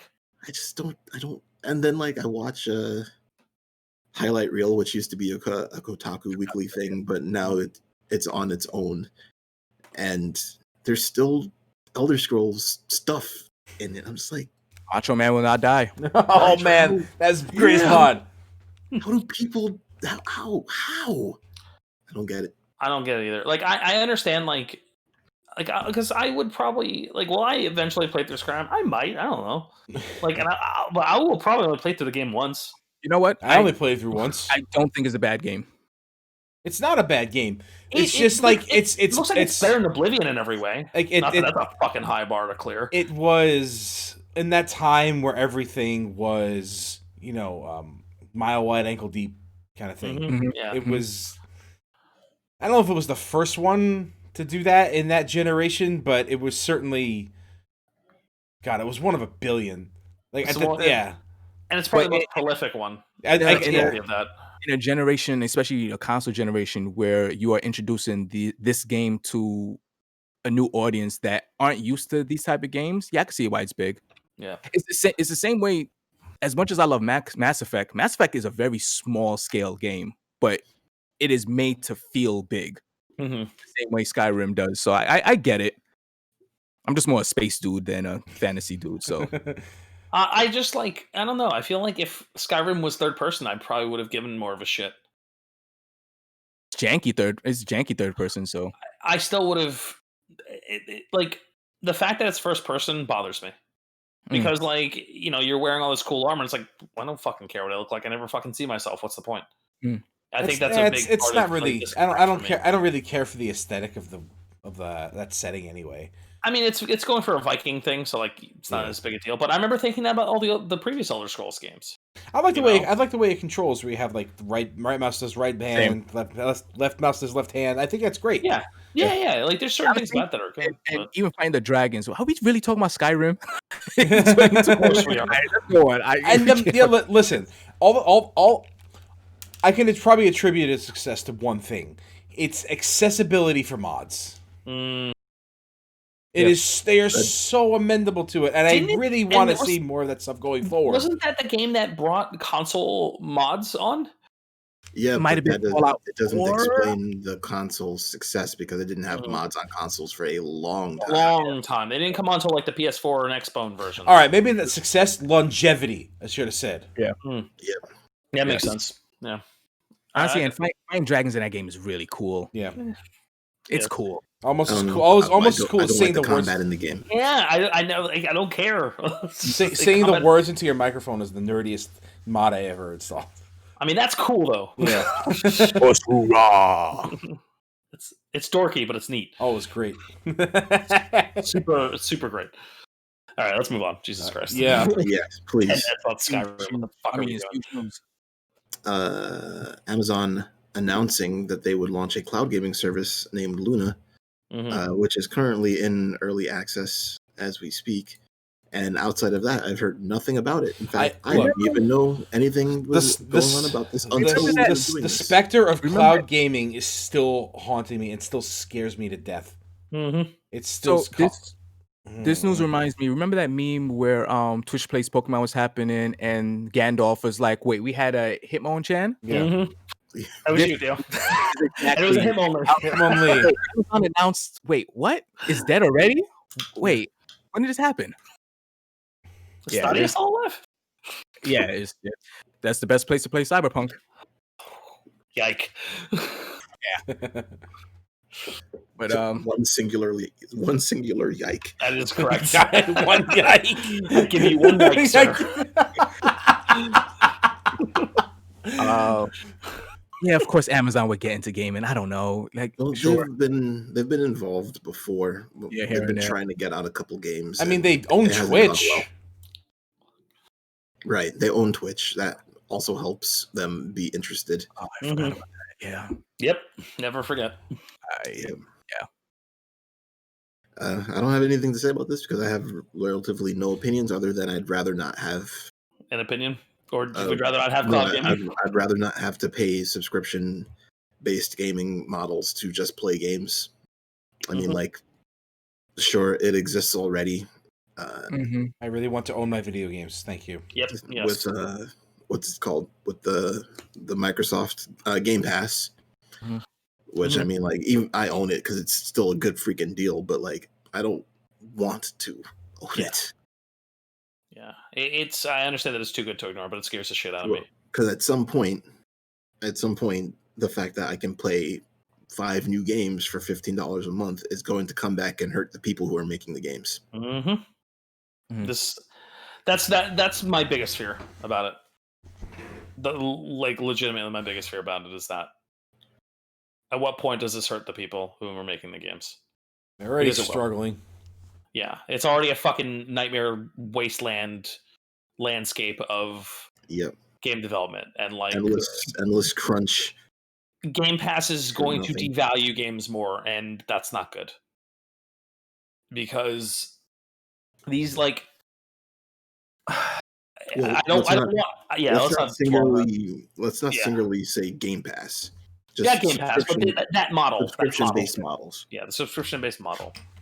Like, if it's different, like, I don't feel like all the games that came with, like, a PlayStation Plus this year. Like, when you get your PS5, you have, like, access to, like, 25 of, like, the greatest titles that came out on the PS4. Just as long as you have a Plus activation, right? Like, I don't mind that because you're paying for the online service as well, right? Which we've already, those are old games as well, so it's a little different. Yeah, like that doesn't hurt anyone necessarily. Yeah. You know, like these games have had their time in the sun, and now you just get to play them for cheap, and that's fine. It only hurts GameStop. Yeah, which nobody cares if they get hurt. Apparently, nope. I don't know. They got people hand delivering packages now, so you know. Oh shit! I forgot about that. Oh, you didn't hear about that, Joe? Oh yeah, because the post office shipments were getting really bad. They were literally sending employees out hand delivering packages. Oh yeah, that's right. Imagine having to send fucking David to go deliver shit to people. Nope.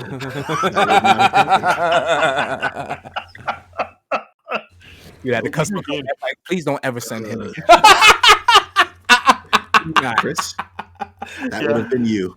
Oh, I know it would have been me because I would have done it and it would have been fine.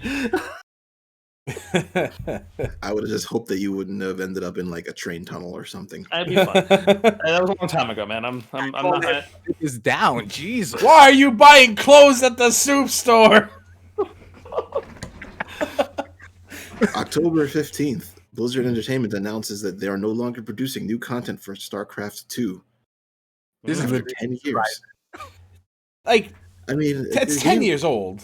Yeah, what was surprising was the fact that it was 10 years old, because when I saw him, like, is StarCraft 2 really 10 years old? Yep. Yes, sir. Remember when it came out? Yeah, I would. I'm not surprised a company is not producing anything for a 10-year-old game anymore. Not at all. Even though they're still producing things for a 16-year-old. Yeah. That's what I'm about to say. That's why I was surprised. I was like, wait, Brood War got an update like 2 years ago. Yeah, it's a little surprising. Yeah, I think StarCraft 2 definitely did not have the longevity that StarCraft Brood War had. And I think that's so yeah. StarCraft, it couldn't have, because RTSs are just not as desirable as they were back when the original StarCraft released. Yeah, or they're more popular in favor of MOBAs now. So. Right, MOBA took their cake. MOBA took their cake, yeah, and ate it too. I won, and then bought the bakery. Let's see here. AMD decides that they'll try to put out some video cards, show off some stuff, some pretty good specs, and they're still hard to find. They had a chance, and they blew it. They had a chance to get their video cards to be more in more household PCs, and they did the same thing Nvidia did. Worse. Yeah. Like, the processors are top notch, so like they got those. They're the processor king now. Yeah, they've been that way for quite a while. Mm-hmm. They wanted to do the same thing with the video cards, and to be fair, these video cards did look pretty good. Anybody who didn't get their hands on a 30 series would be looking at this and be like, maybe I'll give this a shot. And then AMD did the same thing that Nvidia did. So it's severe supply shortage. Exactly the reason you said. So I about a few weeks ago, I got myself a 6900 XT. Why not? No, yeah, I mean, I was able to get one, and I was like, you know what? I don't know when I'll be able to get a 30 series, so I might as well just get this 6900 and call it a day. But you got one? Oh yeah, it's in my computer right now. All right. Yeah. So I was like, fuck it, why not? It's running great. But when the Micro Center guy told me they have it, I was like, that card doesn't exist. You're lying. That's how bad they bundled this whole, this whole thing. So yeah, I thought, as Joe said, I thought this was going to be their time to shine, because on paper, I think these cards, I mean, actually, not even on paper, like actually benchmarking it, all that stuff, they are very good cards. Very, very good cards that are ostensibly better than the 30 series, except in, ray tracing and DLSS and all that stuff. Which is the DLSS, ray tracing and DLSS are going to be huge, especially DLSS. Yeah, we'll talk about that later on, but and they just dropped the ball. And I don't know how much of that is due to the current state of, chipsets in 2020 trying to get things out, or just their inability to get these cards out at a reasonable price. I don't want to bring any political thing into it, but I got to imagine that the impending these things are going up in price because of the tax exemptions. So I wonder if that had anything to do with it. Maybe. I really do. I am not qualified or informed enough to speak more about this, but I can wonder if that had anything to do with it. Yeah. Yeah. Also, you still can't find PlayStation 5s around this time. It's still impossible to find. Still can't find them. Also, Xbox Series X people decided to blow vape smoke into their system. And I know that vape smoke isn't actually smoke, but don't vape into your system. Yeah, it's still like, it's vape. It's vape is short for vapor. It's liquid. Yeah. Yes. It's gas. No, it's liquid. Liquid cooling. No, vapor. It can't be liquid and a gas. It will be liquid when heated. You're right. Mhm. What heats things up? Hardware. Hardware. What a year. All right, so we're in December now. Casey Hudson of BioWare fame, Mass Effect director, general manager at that studio. He executive producer of Dragon Age as well. The first Dragon Age or just Dragon Age franchise? Oh no, sorry, Dragon Age producer Mark Dara also. So these two, Casey Hudson and Mark Dara, both leave BioWare. I believe they were going to go and make another studio, right? Yes. I believe so. Yeah. This might be interesting. What number time is this that Casey Hudson is leaving BioWare? This has to be at least the second, right? Listen, I don't think that they're very happy under EA leadership. Yeah. And we're just gonna have to leave it at that. But yeah, they're making another Mass Effect. And they swear they're doing it right this time. So Look, EA has gotten a little bit of goodwill this year, just a bit, just a tad, just enough to that people aren't falsely calling them the worst company in existence. Like that always made me roll. well, they won it 2 years in a row. So. Like that was always stupid. Like, oh no, I am slightly inconvenienced by video games. You guys are the worst company in the world. Like, no, come on. By the way, there's I think it was more about how they were treating their employees. No, it was about video games. It was about video games. 100% about video games. At the same time, there's a food company named Monsanto who employs private military, and EA is the worst company. Great. Not anybody hiring PMCs or anything. Nothing like that. Yeah. Get that politics out my video games. Let me play Rainbow Six. I want my politics to be narrative only. You phrase it that way. Jesus. So yeah, let's close it out with the big news of December, which was Cyberpunk. And we have like a random 30-something. Is it 30 minutes? I don't know. We have like maybe like a half hour long mini. 40. I think it was like 40 minutes actually. I think we got to like 40, 45. Little mini episode about like the debacle that went down about it. They've since come out and basically said nothing. They accept responsibility for it, which I mean, sure, I guess you should. It's your game. Remember, they threw their QA team under the bus. Oh yeah, we didn't know that the last gen consoles were looking this way. Yeah, nobody decided to just pop the game in and look at it. Yeah, what was the reason that you withheld codes from the last gen consoles? Or didn't allow footage of it to be recorded for the reviews that were coming out. We didn't know. Yeah. Or allowed the reviewers to use their recorded footage, rather. Sorry. Bullshit. These guys, they shot themselves in the foot. I think pretty much the majority of people can see through all of their lies and attempted spin and PR recovery. And, I just hope that the game doesn't have to continue suffering because of it. Dude. But I feel really sorry for the people who honestly worked on this game. Yeah, I feel like the game has already suffered even before its release. I'm not even talking about the employees or the overwork that went into this. I think the game itself, completely disregarding anything around it, has suffered because of what this whole debacle turned out to be. Just the number of things that got cut. And the fact that there's still information being released on here that states like this game completely changed in 2016, which is what, 4 years into its development cycle. This thing was announced in 2012. Yeah. Well, it started like active development in 2016. Yeah. It restarted active development in 2016. That's what I heard. That's what I read. Like it was originally supposed to be a third-person game, like The Witcher. Yeah. This was so bad, and the worst thing is that I feel like this murdered any goodwill they had over The Witcher. I wouldn't say that. I wouldn't. Are you sure? Yes, I'm sure. Because they did every guilty, shitty thing that Ubisoft and EA continue to do, and Activision, that, you know, the big three fuckheads, okay? Because that's what I'm going to call them. It's like, out like a German, apparently.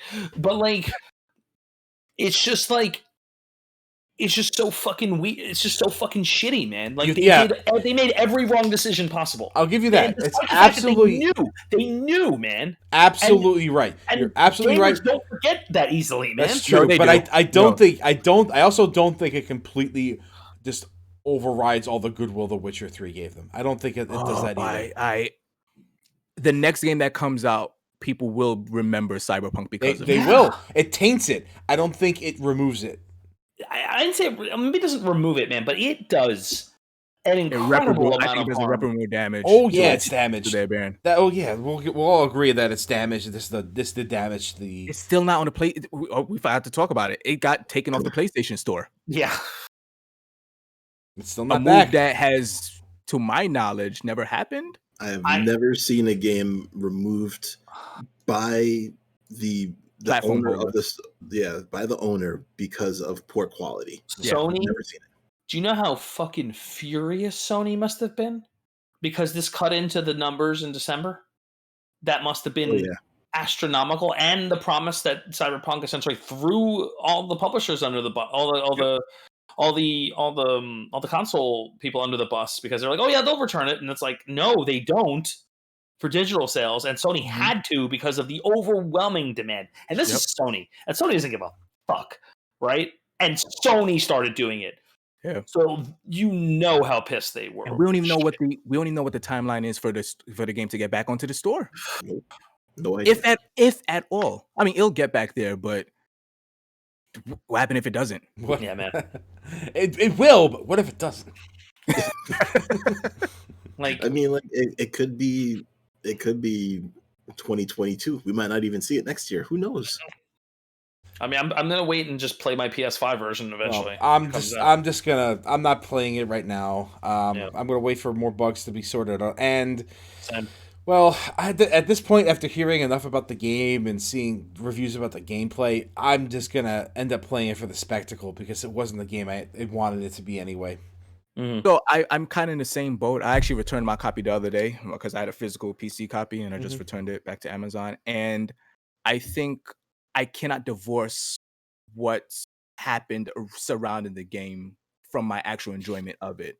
Like, no matter how good the game is, to be honest with you, I'm just gonna be like, man, I keep reading about what this could have been, what it was supposed to be, that I don't think I can, take the tool away. And I'm usually the type of person to play a game for what it is, but knowing what it was supposed to be is a little different in my book. I think anytime with like a big team of people working on something takes 8 years to come out, then that's a long time. It's a long time. That's like a generation and a half.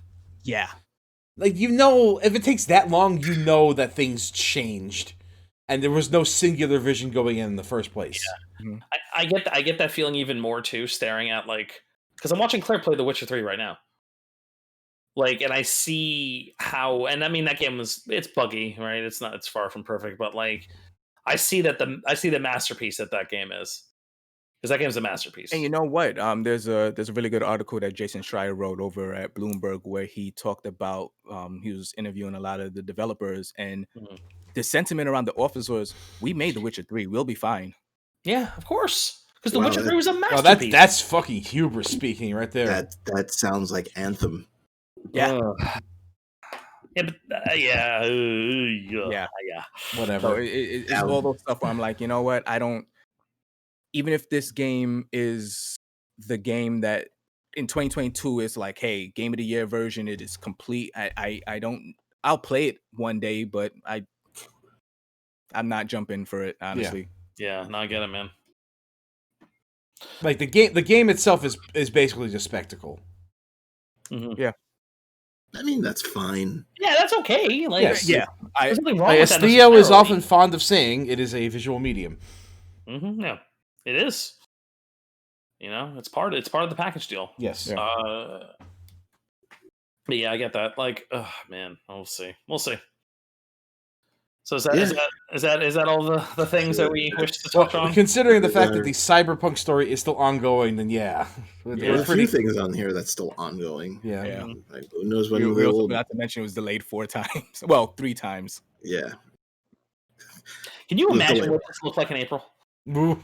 Can you imagine That what same article, there are this game people on looked like? the development team were like, when they announced the April release date, they were like, This is I'm a sorry, joke. what? This is a joke, right? April Fools, bitches. It wasn't I April. bet. Did you guys say April 1st? Because there's no way this game is running in any way, shape, or form. That is a joke. Dude, they were like cutting content in this game left and right. If it yeah. wasn't Sucks. finished, they just said, "Nope, it's out." Oh God. Anyway, Anyways, All right. Games of the year. okay. ooh, Let's do it. all right. We don't want to take up too much time. Yep. I'm pretty sure this pool is not as, I don't think, as big as it might have been in previous years, but there were some pretty good games this year. Yeah, they were. Honestly, looking at the list, 2020 is one of the strongest years. Yeah. Like, agree. I was like, oh no, it's not. 2020 is whatever. But I was like, oh shit, this is a really banging year. Yeah. Is it comparable to, say, 2018, Honestly, yeah. 2017? 2018 was pretty banging. 2017 that's a special year, but 2020 is really good. Okay. Really, really, really It good. was definitely better than last year's. Yeah. I mean, you know, not a high bar to clear from last year. That amazing. All right. So what do we got for our game of the year? Just give us a quick top 3. Top 3? Yeah. Okay. Who started off? Theo, I think you look like you're not thinking about it as much, so you probably already No, have your I answer. have mine. I too. have mine. Yeah, I have mine. I was ready for this. All right. Go ahead, Theo. Number 3 is Hades. Mm. Hades showed me what a roguelike could really be, Mhm. and showed me, and kind of in turn destroyed other roguelikes, in my opinion, because now I cannot play a roguelike and not feel like I'm wasting time. Hades rewards you for dying. Like when I have a good run, I'm like, yeah, I had a good run. But when I die, I'm like, all right, I get to talk to Zagreus, or I get to talk to Hades, or I get to Go hang out with continue the Achilles. story. Yeah, I get to continue the story in a way that anytime I play another roguelike, and I like roguelikes, that's a genre I'm like into. But when I play, like I was playing Risk of Rain 2 the other day, and I was like, yeah, I like this game. But then when I die, I'm like, It feels bad. Oh my god, it feels bad to die in Risk of Rain. cool. I'm gonna turn this off now and Yeah. not continue. I feel But I feel Hades- terrible after it's over. Yeah. Possibly never look at it ever again. Yeah, and now I'll jump. I was like, yeah, I could play this game a week later. Hades, there was a moment when I was writing a bunch of papers where every paragraph, I told myself, I was like, okay, cool. I need to focus on this paper.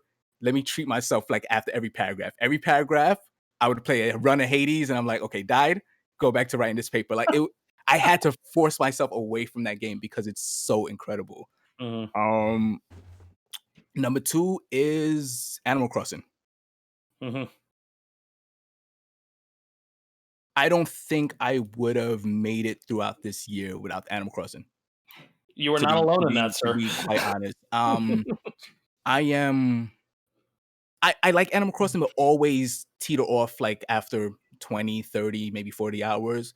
This one, it just brought a sense of community, even though the online is like really bad and archaic, especially by Nintendo standards. Mhm. It every Sunday I just had a ritual. Like me and my sister would just go on each other's islands, like check each other's turnip prices, like talk on the phone while we're like looking at each other's like furniture and just chilling out. Just running around talking to each person's villagers. Like the amount of communal aspect to this game that is largely single player is just incredible in a year where you really needed it the most. Like 100%. And I still pop that game in just to talk to some of my villagers, like every so often. Like I dropped that game. I'm not playing it nearly as much as when it came out, especially like April, May, June, and stuff like that. But I still really, really enjoy that game. And if it wasn't for my number one game, it would have been my game of the year because it embodies 2020 to me in a weird way. And my game of the year is Yakuza Like a Dragon. I did not expect walking to this game that I was gonna be getting one, the greatest Persona game I've ever played. Two, one of the greatest JRPGs I've ever played. And three, just all around one of the best games I've ever played. The tonal shifts from it being just crazy, dumb, asinine. You have a chicken running a management sim, levels of just stupidity. Like there are moments like me and Kayla played it together. There are moments where we're playing this and we're just like hysterically laughing because of the dumb shit that happened. And then 5 minutes later, you're like tearing up because some real shit happened. And I've Sounds like Yakuza to me. I've never played that in a game for like the final stretches of that game are just it's just incredible. There's a moment. The most Huh? successful tonal shifts of all time. I don't understand how they do it. It's unbelievable. I don't get it. It's so and it never feels seamless. out of place. It never and I have to like make a little mention for Ichiban, the main character, Ichiban Kasuga. He is one of the most endearing, energetic, and just likable characters I've ever played in a video game. He has had shit done to him, and he is constantly optimistic. And not in a way that is like your typical anime characters like, well, the world sucks, but I'm awesome. Like he realizes his place in the world and the shit that has happened to him, and he honestly just looks forward to the best aspect in everybody. And it comes to a head at the end in a way where that ending honestly haunts me. Not in a bad way, but in a way I think about it constantly because it's very special in what they try to do. And it made me think about RPGs in a way. I always think about RPGs, you guys know that, but it made me think about RPGs. It made me think about RPGs in a way where if I were to ask you guys what you think the golden era for RPGs were, you'd most likely say the PlayStation 1 era, right? I would totally Super say Nintendo, that. PlayStation era. Yeah. Super 1 PlayStation? I would say PlayStation. Same. Yeah. PlayStation 1. PlayStation 1. I think we have unknowingly entered another golden generation for RPGs. I was thinking about the last 5 years of RPGs I've played, and some of them were the greatest games I've ever played in my life. And you don't even like Persona 5. I don't even. I was just about to say I don't even like Persona 5 from a narrative and story perspective, but that game is oozing style. Its gameplay mechanics are just snappy and incredible. Like just think about all the games, the RPGs I played, and I'm like, I think we've entered another golden generation. It's Like possible. Joe has put almost 400 hours into Divinity. Like that game is incredible. The game is absolutely amazing. It's awesome. And I'm like, shit. And I'm playing Yakuza, and I'm like, fuck. RPGs have been really after the shit that was the PS3 360 generation for RPGs, where it was just a miserable drought for those games. Even Tales. That's it. that's it. Honestly, I really like Lost Odyssey, but those two are pretty much just it. And contrary to popular belief, I don't love the PS2's library as much as, like, let's say the PS1. Its biggest Like, there's good detriment games. is the lack of incredible RPGs that the Yes, PS1 had. I'll definitely agree with that. There are good serviceable games, but it's I don't think about it when I think about like, yeah, my top RPGs. I haven't felt this way about RPGs in general that I have since the PlayStation 1. And Yakuza made me realize that. Just a stupendous game. I know I like a game when I immediately finish, I'm like, okay, new game plus. Immediately after. Yeah, that's true. Immediately after. Yeah, no, that's always a big surefire. And the only reason I didn't go into it because I was like, I got to finish this post game dungeon first, and then I go into new game plus. I cannot talk about this game more highly. it is just phenomenal in every way, shape, and form. Sweet. Yeah. Cool. Joe, what about you? Well, you really gonna do that to me? Listen, Well, man, look, I know you have at least one game that you can talk about, Well, and that's Theo just talked about it. that's the thing. That's what I'm saying. There were a lot of games that came out this year that I really wish I could have played that I just couldn't. Final Fantasy VII Remake, Ghost of Tsushima. So I really had to scrounge for things that to fill the time. I just went back into the log and I discovered Divinity, and I discovered a bunch of other things. I was playing some early access stuff, and I had played Hades back in 2019, and it did release in full this year. So but I'm gonna give the number 3 slot to a game that I think nailed everything it set out to do, and was about as good as it looked on paper as it was in action. That's Star Wars Squadrons. okay. That I looked at this game and I'm like, this is everything I want out of a Star Wars space fighter game. I want the flight sim experience, where you like adjust things in mid combat, where you're actually being a pilot. You're just making decisions about how you want to divert your energy, how you want to pick your weapons before we're going out there, being a squad with people. And it's just, I didn't get to play very much of it, and I ended up being very terrible at it. But everything I did play, I'm like, this is exactly what I wanted it to be, and it is perfect for what it is. There's not a lot to it, there's like space combat, squad combat. You go in, you get what you expect. Singular focus, done extremely well. Done extremely well, with so many different variations on how you can control it. A good VR experience, bells and whistles, like everything about it is the way it needs to be in order to be a good game.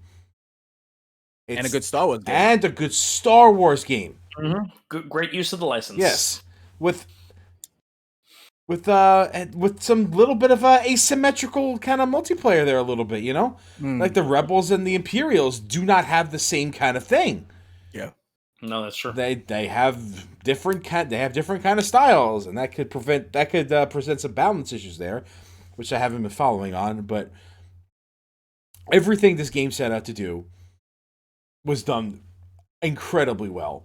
And the piloting tricks you can do, there's a really nice skill ceiling that you can get into this. The skill floor is kind of low. It's the control, basically.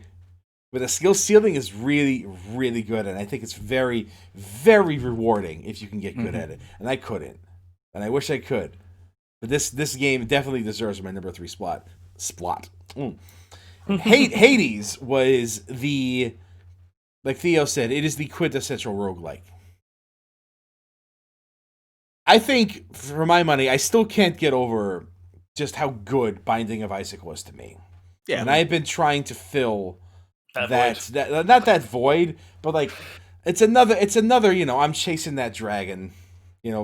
Binding of Isaac will always to me be the bar I assign I compare roguelikes to. There will always be that bar. Still play the game. I still enjoy it. I don't think I'll ever really get tired of it. I'll always go back to it at some point. But Hades was a lot more zippy on the action. And just tons better on the presentation. It didn't have the depth that Isaac did, and I don't think anything ever will. I don't know. I don't understand how that game just comes together in some points. But Hades is a very neatly presented package with a very good game inside of it. So that was pretty much something I did from all the way back when it was in early access. As soon as it hit early access on Steam, I'm like, I'm getting this. Yeah. Like the instant that happened, I got it, and I played it to death. I was tired of it by January. By January, I'm like, all right, I've gotten as far in this game as I think that I can go. So there's that. And number 1, Yakuza Like a Dragon. Holy shit. Yakuza Like a Dragon. Absolutely with a bullet. Which is why I'm mad Andre picked me to go after Theo, because 2 of my 3 games on this list. And what's left to say about it that Theo hasn't already said? There is so much to do in every single Yakuza game, and in this way, the way you do it in this game, it's different than you do it in the other ones. Yeah. It's different. It is different. Yeah, you start combat, RPG combat starts, whatever. If you want to go play shogi, you go play shogi. You want to hit the baseball bat, you hit the baseball bat. It's easy, it's accessible. It's the only way to play Virtua Fighter 5 online. It's so funny. The only way to play Virtua Fighter 5 online. It has playing this game, you realize that, right? Yeah. Voice acting is top notch. Writing is top notch. The only complaint I have about it is the difficulty. I really wish it had done that a little bit different. I did get to the final dungeon, and then the difficulty changes in a very, very bad way. But that doesn't change my perception of this game in the least. In the least. Not one single bit. And everything Theo said, I'm just going to end up repeating. I'm also very glad it rewards you for knowing how to play Mahjong. Of course. I'm learning shogi, by the way. A game that Yakuza taught me how to play in the first place. Yep. And it will teach me shogi. It'll teach you shogi. I'm getting a little better. Yeah, right. It might take you a little while. Yeah, no, shogi's hard. Shogi's hard. Shogi's hard. I was like, I'm not learning a new version of chess. I tried for a little bit, but all I could think about was, Mahjong. It created a new obsession with me. That was Zero, though, that did that. Not Like a Dragon. I haven't played a proper JRPG in a long, long time. This is as proper as it gets. Yeah. And it's in a weird way. In a very, very weird way, where everything is dynamic and you never feel bored when playing it. And I think as I was approaching the end, I was getting sadder and sadder because I'm like, it's time to get to the end of this. And then I looked after this, and I'm like, I don't want to play anything that isn't this good. I want to play a game this good forever. Number 1 with a bullet. Very nice. Okay, Chris, what about you? Alrighty. So, I played a shit ton of games this year. Like, more games than I got to hit my backlog with a vengeance this year, and it was beautiful. I got to finish Breath of the Wild, and I got to finish Mario Odyssey, and I got to play a bunch of more games than I can even think about right now. I got to play Undertale, which was a fucking transient experience. And I'm gonna go with the games that came out this year for my list, like the ones that specifically came out this year.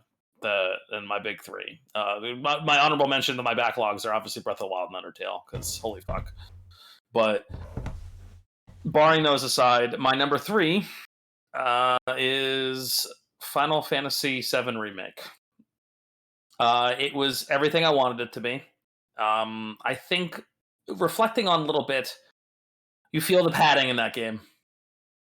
There's definitely, the padding is a little rougher than I remember, but overall, the emotions that I felt playing that game and the feelings that came flooding back, and I am a Final Fantasy VII fucking stand, and this game was incredible. It was the seeing Square be Square again. Yes, was such a good feeling. Like, I was like, oh, this is the fucking company I remember, man. It's a distant feeling too, because we went to that game not really expecting it to be good. Because everything I had seen about it looked really good, and it was like, well, let's see how they drop the ball on this, but they didn't. And then they did the ballsiness with the story, which I'm not going to fully spoil, but listen to our spoiler cast if you want spoilers on that. But where that game went was ballsy. And I love that they took those steps, and everything about it was just fantastic. The gameplay felt so fucking good to play. I love that all the characters feel viable. All of them. Yeah. They're all great. Like it rewards you for thinking. What a concept, like just like so many different things went into that game, and most importantly, you felt the love. Like there's heart in that game, and that's a big thing about the 3 games that I'm going to talk about is the heart and love that went into them. And you felt the love in this game. Because a bunch of the people who grew up loving this game got to make this game. Yeah. And it shows in every way. And I was so fucking happy playing this game. I had so much fucking fun. Even though I only beat it the one time, but like I will probably go back to it at some point and give it another run through. Yep. Because God, it was fucking wonderful. Number 2, my precious boy Miles Morales, Spider-Man. Everything I wanted it to be, and managed to build a really fantastic foundation for this character to flourish in the future on this platform, in this medium.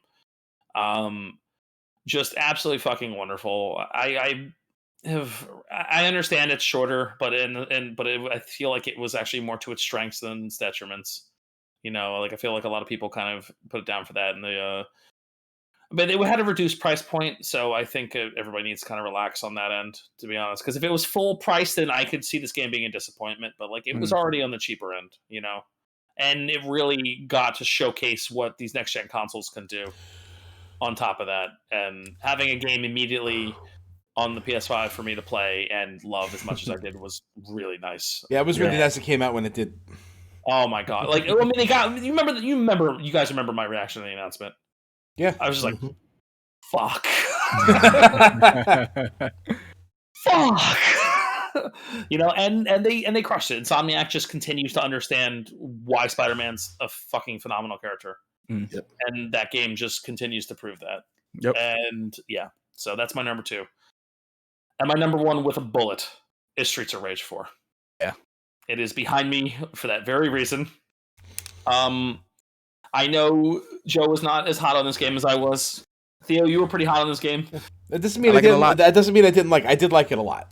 Yeah, you want to talk about it. So the reason I put it number 1 is this game will age like fine wine.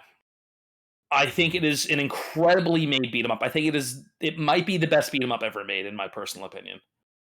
I love how much work went into this game and the care that this game was designed with, and everything from the music to all the beat 'em up references, not just the Streets of Rage ones that are present in there. Like, you want to talk about a game that was made by people who love things like it's just Dotemu, Lizard Cube, and the other guys who I'm blanking on at the moment, Guard Crush. Like, they just fucking ruled this game so hard, and it was incredible. And I'm still playing this game to this day, and I will probably be playing this game for a long time. I'm eagerly awaiting the DLC that will come forward at some point. I'm not in a rush for it because the decisions they made and how they presented this game will make sure this game looks good forever. Mm-hmm. Like the art design of this game and how it looks, and like 1,000 fucking frames of animation per playable character of like the newer characters that they made was just stunning. And throwing in the retro characters for fun, which was great, and like I'm extremely hot on the soundtrack. It has one. I think Rising Up might be one of the best video game songs ever made. Damn. Like I really do. I cannot stop listening to that song, and it was incredible, and it was everything I wanted it to be. As a beat 'em up guy, it was everything I never in a million years thought that I would ever see this franchise again, and they just knocked it out of the fucking park, and it was everything I wanted it to be. So Streets of Rage 4, by far. Nice. I already knew that was happening, but I know you did. Yeah. My list was very easy to predict. It is not a difficult list to predict. Especially if you're playing games this year. Yeah. Right.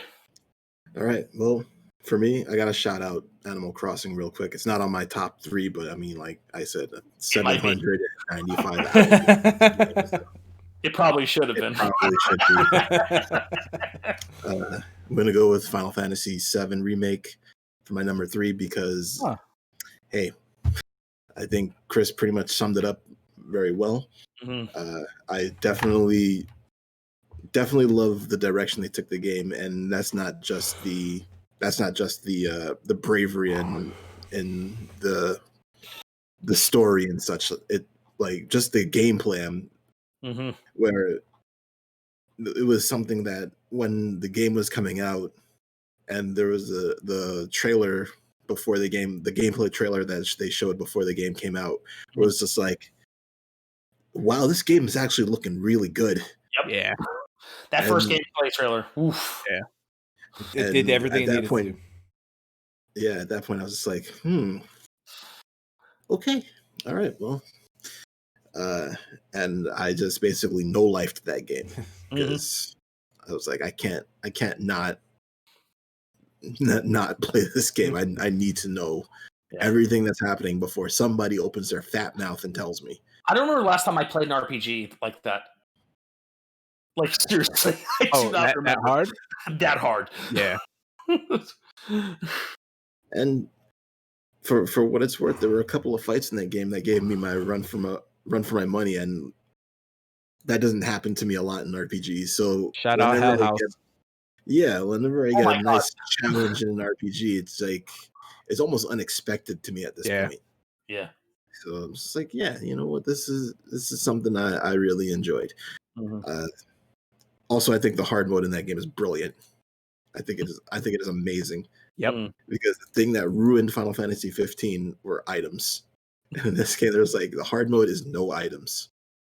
And honestly, items ruin most Final Fantasy games. Yeah. I kind of wish they took the item boxes out of it, but that's just a small nitpick. Yeah, you know, it'd be nice if it just wasn't there, right? It's like, You can't all use you had to items do- period, or you can't use items in battle. You can't use items, period. Wow. Yeah. Okay. I might have to do that run. Yeah. I might go. mean- If this game releases on PC, I think I might just. I don't go think into you that can raw. do it the first run. I would. I had. Oh my! Mod it. Unlock it. It's the new game plus function of the game. I want to go into it hard. All right. Yeah, you can't do like level 1 hard mode. I don't even think you'd be able to survive on. You Yeah, wouldn't. honestly. You wouldn't be able to play. Oh, it's Yeah, built you need into your the new equipment game. from the previous Oh, game. that's Yeah. different. Yeah, Okay. you wouldn't even be able to play it. Yeah. Oh, that's different then. Okay, all right. Yeah. Yeah. All right. Yeah, it's built as So the regular game is acknowledging challenging, you have man. stuff. The regular game is not a breeze. Yeah, but you know how I like to make my games. Whatever. You like to make your games unplayable. I know. No, I like to make them last. I know. I kid. Well, you get to play it twice. But you have to experience a narrative once. Okay. My number 2 game is Genshin Impact, because I literally this is basically late year Animal Crossing for me, and it's the reason why Animal Crossing is probably not on my list. I was just thinking that. I was like, oh, now I know why Animal Crossing's not on this list. Like a literal thought in my head as soon as you said that. Yeah, it's got a nice big world filled with stuff to find, and that stuff to find is useful because you can always use it to power up the stuff you like if you don't like the stuff you get. Yeah. Mm-hmm. Build worlds with stuff, please. There's a lot of stuff. They keep releasing new characters and new content to get you to spend money, but you know, whatever. If you want to spend money, it's your choice. Mm-hmm. Obviously, do not spend money if it's going to negatively impact your life. Yeah. But if it's going to Yeah, Genshin yeah. impact your life, spend money on it. Yeah, but like, play the game how you want to play the game as long as you're not putting yourself in danger playing it. And if you can follow that, the game is extremely enjoyable. Now, like, if you're looking for like a storyline, you can blaze through the storyline if you really wanted to. Probably not the best thing you can do in terms of advancing your characters, but hey, if that's what you want, you can get it. Mm-hmm. The more you pace out the game, do your optional stuff, I think the better it is. Mm-hmm. But obviously, you know, it's a grindy game because it's a gacha mobile game, so it's going to be grindy. If you're not into that, you're not into that. But I am into that. I love grindy games. I love games where you can optimize stuff. And this just hits that button. There's a lot of random shit, which makes you have to do a lot of things, the content a lot to get better stuff. Yeah. So, it does that Diablo thing for me. It's, I don't know, it just hits all the boxes I need it to hit for. And the game like seemingly came out of nowhere too. Like we knew about it, but it just like dropped one day. It was like, wait, this is free to play? Mhm. So this game comes out and it's like they show the trailer and people are burning their PlayStations because it's a Breath of the Wild knockoff and all of this, and then like all of a sudden it launches and it's free to play, and like I feel like literally nobody knew that this was a free to play game. No, because they didn't advertise it as a free to play game. Well, at least they didn't in the trailers. It was free to play and gotcha. Like I'm just looking at him like, okay. I mean, like, let's see how we can go without paying money. Let's see how far we can go. And so I just said, well, it's free. So what's the worst price? Right? I'm still playing it. So Clearly did something right. My number one game for the year, Ghost of Tsushima. I think that this game was basically like, this is one of the clear reasons to own a PlayStation 4. If you own a PlayStation 4, you have not played this game. You're doing yourself a disservice, in my opinion. I think that this is one of the finest games on the console, the entire console generation. If it wasn't for me playing Breath of the Wild this year, I would have played it. Honest to God. Yeah, I mean, I get it because I missed out on Horizon Zero Dawn because that and Breath of the Wild were around the same time, and I was just like, I only have capacity for one of these games. I think that the singular reason why the way that they handle the open world map is so much better than how most games handle their open world maps. So I'm basically looking directly at you, Ubisoft. So like, you don't just get a billion pips on your map to go to. So you have to like explore a little before you find things, and you help out a random person on the road, and then they tell you about something that's going on somewhere across the map. And when you go to that spot, you're wandering, and as you wander, you find more stuff as the map gets revealed to you. And it's just like, yes, this is elegant. I'm finding stuff as I am moving toward my optional objectives. And there's then not 9 million pips that are overwhelming me and giving me freak out. I'm heading toward a pip, and as long as I'm doing that, the stuff I do along the way gets done, and then they become fast travel points or whatever, and you don't end up like being overwhelmed by just like, well, I'm standing here and there's 72 things around me, and I don't know which one I should do, or honestly, I don't even care because they're pretty much all the same. Where this one is like, there's a lot of different things you can do, but you don't get to see them all at once, and that's just a good way to handle your maps. Please just do that. I absolutely love the way they handle like direction in the game, where it uses the wind to guide you to your location. Yeah, I think that's brilliant. Brilliant. That's fucking genius. It's like video game poetry. Everything I've seen about this game. Absolutely, complete with you writing actual poetry in the game. I forgot about the haiku. Yeah, haiku, man.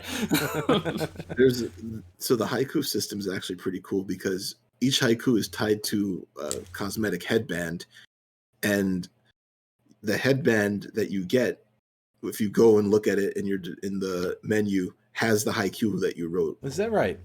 Yeah, that's so you can the haiku that you wrote, you always have with you. And like the item will never change. So if you play the game on a new save file, you write a different haiku. It's the same item, but then when you read the haiku, it's the haiku you put in the second game instead of the first game. So it's not just like giving you the generic canned thing or anything. It's what you picked. It's your choices. That's so cool. The haikus don't even do anything. Like, no, it's just there. They're just there. And atmosphere, like, ambience, adds so much like stuff to the game that feels cool. Like everything I see about this game is like, every time I complain about a game with too much ambience and never has enough substance, this seems like it has the exact right mix of both. Yeah. It's I guess you'd say like a lot of the rewards in this game very intrinsic, right? It's just, you feel rewarded for doing the stuff, and you're not actually getting a reward that does anything for you, but it's just like it makes the game more beautiful to have it. Spiritual enlightenment through video games. Yeah, I mean, like I don't know how BS that sounds, but like No, I get it. I get it, and I think Ghost of Tsushima is like owns the singular distinction of a game where you would expect that kind of thing out of it, and not be mad at it for it. Yeah. Not like in a game with a Kurosawa mode. Yeah. Yeah, and not like you know, scoff at it saying, "Oh, it's just trying to be artsy fartsy." Yeah. No, it just is living, breathing art. So yes, like and when I think of art as video games, I think Ghost of Tsushima is the benchmark for it now. I think where there is it's beautiful, it does everything great, and there's a video game in it. A good one on top of that. Gameplay is great. Story is pretty good. I mean, it's not the best story on the face of the planet, but like it's a good story. It hooks you well enough to play. You know, you have moments in there where you're just like, oh god, I can't believe they did that. and like it's just says I need to keep going past this right now, because like this moment right here cannot last. This moment cannot last. We need to move the story forward. I need honor. Let this moment live forever. I love this game. I thought it was great. They added in a new game plus after I stopped playing. They added in a multiplayer mode after I stopped playing, completely free. Very good. You can play the multiplayer mode solo. So if you don't even want to deal with people, you can still play it. So like, I feel like they knocked this one out of the park entirely. Like, Chris, into McCovey Cove, just. Luckily for you, when you play it, Chris, you get a 60 frames per mode, 60 frames per second mode unlocked. Yeah. Oh, I'm playing it on my PS5 without a doubt. No question. I mean, yeah. on the with the visual quality mode, 0 load times. Oh no, it's gonna have load times. That's fine, but not a lot. Only PS5 games don't have load times. PS4 games still have load times on the PS5. SSD. So, yeah, it's like the load times are baked into the game. Yeah. Like Final Fantasy Tactics on the PSP with the lag baked into everything. Terrible. You remind me about that. I hate that shit so much. Yeah, terrible. 2020, some good games. I guess one more for the road. What's one thing we're looking forward to this year, right? God. What are we looking ahead for 2021? Just one thing. I don't know. I know Joe's got one. Joe has literally one thing. Go ahead, no, Joe. actually, okay. You're going to be surprised by this answer. Oh, I have one. Okay. Yeah. But I read something the other day that got me pretty excited. It read, Gotham Knights aims to make you into a truly dynamic duo. And I'm like, are you serious with making this a good co-op experience? Because I really want that to happen. Yeah, because I'd forgotten about that game until you just said it, and I went, "Oh yeah, that's right." Yes, I'm excited. So I am really, really looking forward to Gotham Knights. Yeah, same. I want this to be great. I want this to be really, really good. And if it promises a good co-op experience, yeah, I want that. I want that a lot. Yes. Okay. I'm down with that. Definitely Monster Hunter Rises for me. Ooh, that demo. That demo's really good. Really, really, really, really good. I'm not even gonna bother get excited. There's doggos now. You got doggos you can ride. I mean, like, maybe if somebody helped me get interested in Monster Hunter World, but they didn't. I don't care. That was my feeling. You're right. That was totally. You bought it for all of us, Theo. It did do that. You did. I have a copy from you too. You're right. Yeah. I don't like console Monster Hunter, man. I don't like. I need it on a portable. It's back on a portable, so yeah. And Joe, where are you going? Well, Joe, you can get this one if you really want to do that to yourself. It's It's coming out on Maybe, PC. And maybe one day. Maybe one day. Yeah, but coming it's a out on PC. cross-play with PC. It better be. Yeah, well, Crossplay needs to be in everything. now it does. I agree. Yeah. What about you For me, Axiom Verge 2, no question. That was my answer before I saw that article about Gotham Knights. Yeah, Axiom Verge 2 is still the thing that I'm extremely excited about. Although Cyber Shadow comes in like in the next few weeks, I think too. that Yeah, looks really fun too. it looks But cool. yeah, it has to be Axiom Verge 2 because Axiom Verge 1 was incredible, and it's been it took them another 5 years to make this one, so let's see what happens. Axiom Verge just released a beta version where they made the randomizer official. Oh, I saw that. Yeah, Yeah. I saw you had mentioned that. That's awesome. It's awesome. I may actually try that out. Yeah, for me, Axiom Verge 2, no question. Trey, are you desperately looking? Should I keep filling? No, it's Disgaea 6 at this point. Like, Okay. I don't. Isn't that soon?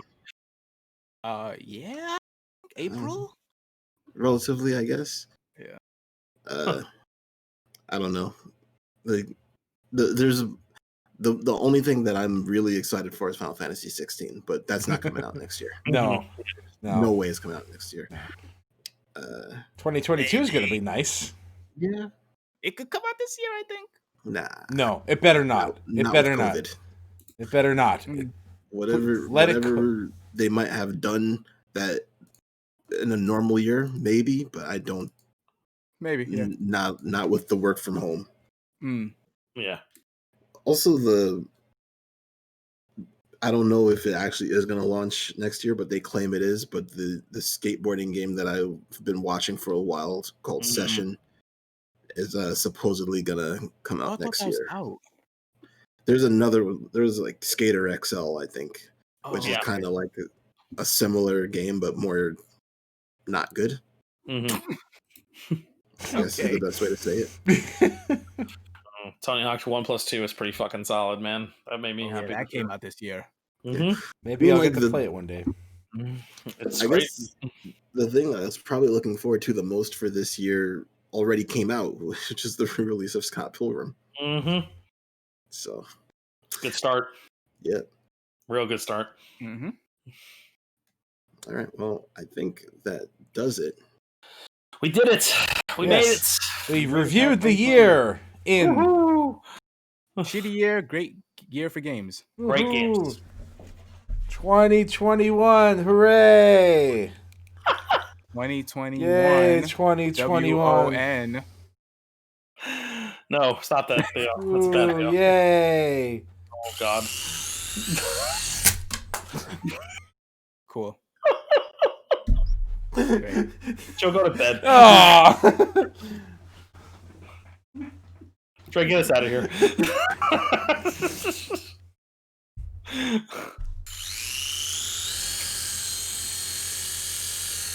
This is some dumb shit right now. Facebook, Twitter, Tumblr, Reddit, Instagram, SoundCloud, Google Play, iTunes. It's not Google Play anymore. Whatever. YouTube. YouTube, music, etc. Spotify, Discord. Discord. You can find us. All that other good stuff. Countdown to 200 soon. Yes. Shout out. I suppose that's happening. Also, we got a notification on Twitter that we've been on Twitter for 5 years, which means that we're around that 5-year period of having released our first episode. Oh, wow. Mm-hmm. So 200 episodes, 5 years. That'll be fun. Yeah. Nice little solid, just do one big celebration. Get them both over with. Yeah, might as well. We'll do it all once. All right, guys. Thank you for listening. Here's to 2021. 4205 cast off.